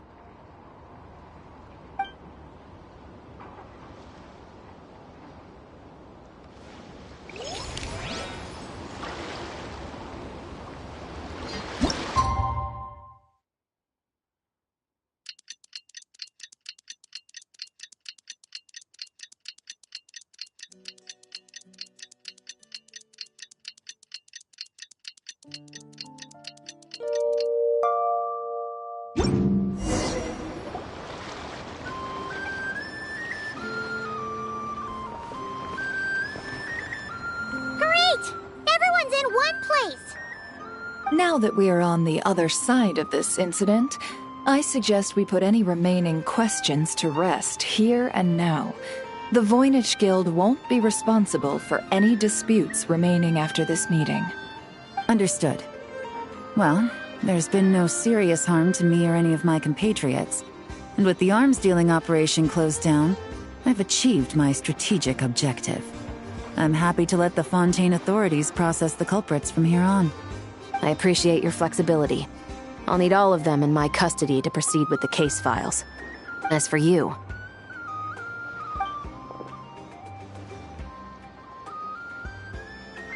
Given your association with the Voynich Guild, I suspect the boss of the Curatorium might raise some objections if I insisted on bringing you into custody as well. Then what do you propose, Miss Chevreuse? While pursuing one of the suspects in this case, it was unfortunately necessary for me to... Is that an official confession, officer? What I'm suggesting is that I don't file charges against Ashvapati, he stays here, and in return, you don't seek damages for the signboard. Sound fair? Deal. Surprisingly smoothly. Paimon figured it was gonna be a whole ordeal. Uncle Ashvapati, we... They told us the whole story. Everything you've done. Even so, we still want you as our uncle. But If you'd been less trusting of the promises these men made to you back then, and left some weapons for your own people to defend themselves with, maybe things would have turned out differently. The way I see it, your crime wasn't the weapons research itself. It was failing to use that knowledge sensibly, to protect the ones you cared about. Yeah. You're absolutely right. Well then, what are you waiting for? The chance to atone for real is staring you right in the face. Children, from now on, I will protect you with my life. Traveler, Yelan. On behalf of the Fontaine authorities, it has been a pleasure working with you both. I wish you all the best. I have plenty of other business to attend to, so it's probably about time I got going as well. See ya. Looks like you're a free man. I guess, but even if they won't arrest me, I still have a lot to answer for. I joined the Voynich Guild with my own agenda and nearly ruined their reputation. Are you really gonna let me get away with that? After you joined us, it didn't take me long to find out that you'd lied about nearly everything. Everything except your desert origins. That turned out to be true. I actually consider the desert my home too, so I was interested to learn who the real Ashvapati was. Thanks to the Traveler, I now know the full story. And my, what a story it is. Granted, the final chapter caused us a fair amount of trouble. But hey, sometimes that's the price you pay for a good ending. Are you serious? I mean, obviously I can't let you stay in the guild. Not after all the rules you broke. I completely understand. I'd recommend that you take these kids back to the desert. Why? The desert has been plagued by seemingly endless conflict since as far back as I can remember. But your story offers a glimpse of a different way of life. Maybe there really is hope for peace in the desert. The Sumeru of today is a different world than what it once was. With Lesser Lord Kusanali at the helm, who knows where the possibilities end? Maybe you could rebuild the home these kids once knew.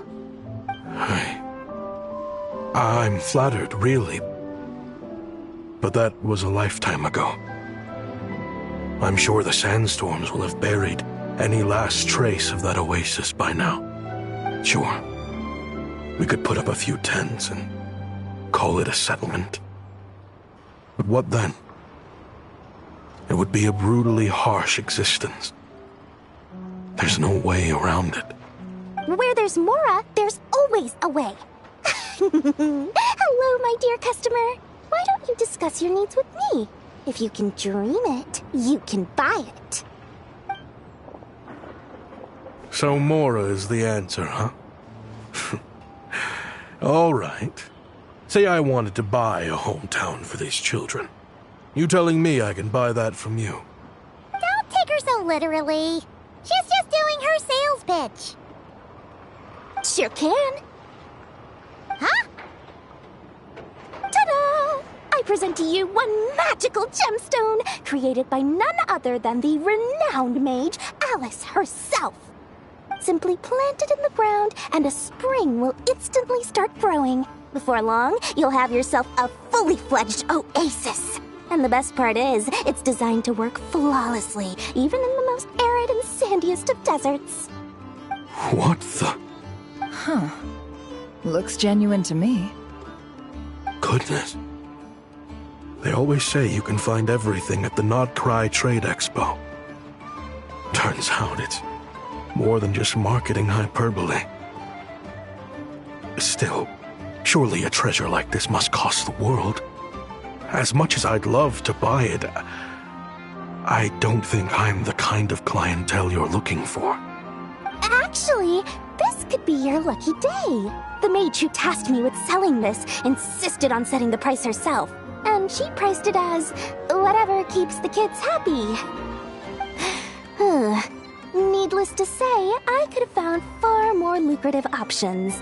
But alas, none of them would be worth breaking a promise to a mage over. Whatever keeps the kids happy? So what is that in Mora? Good question. I Got it!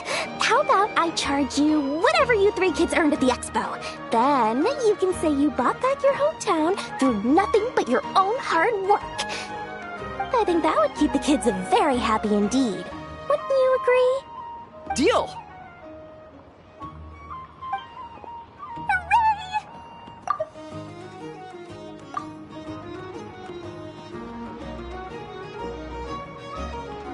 Well, this was a strange turn of events. I think it's safe to say that this was one of the more memorable trade expos.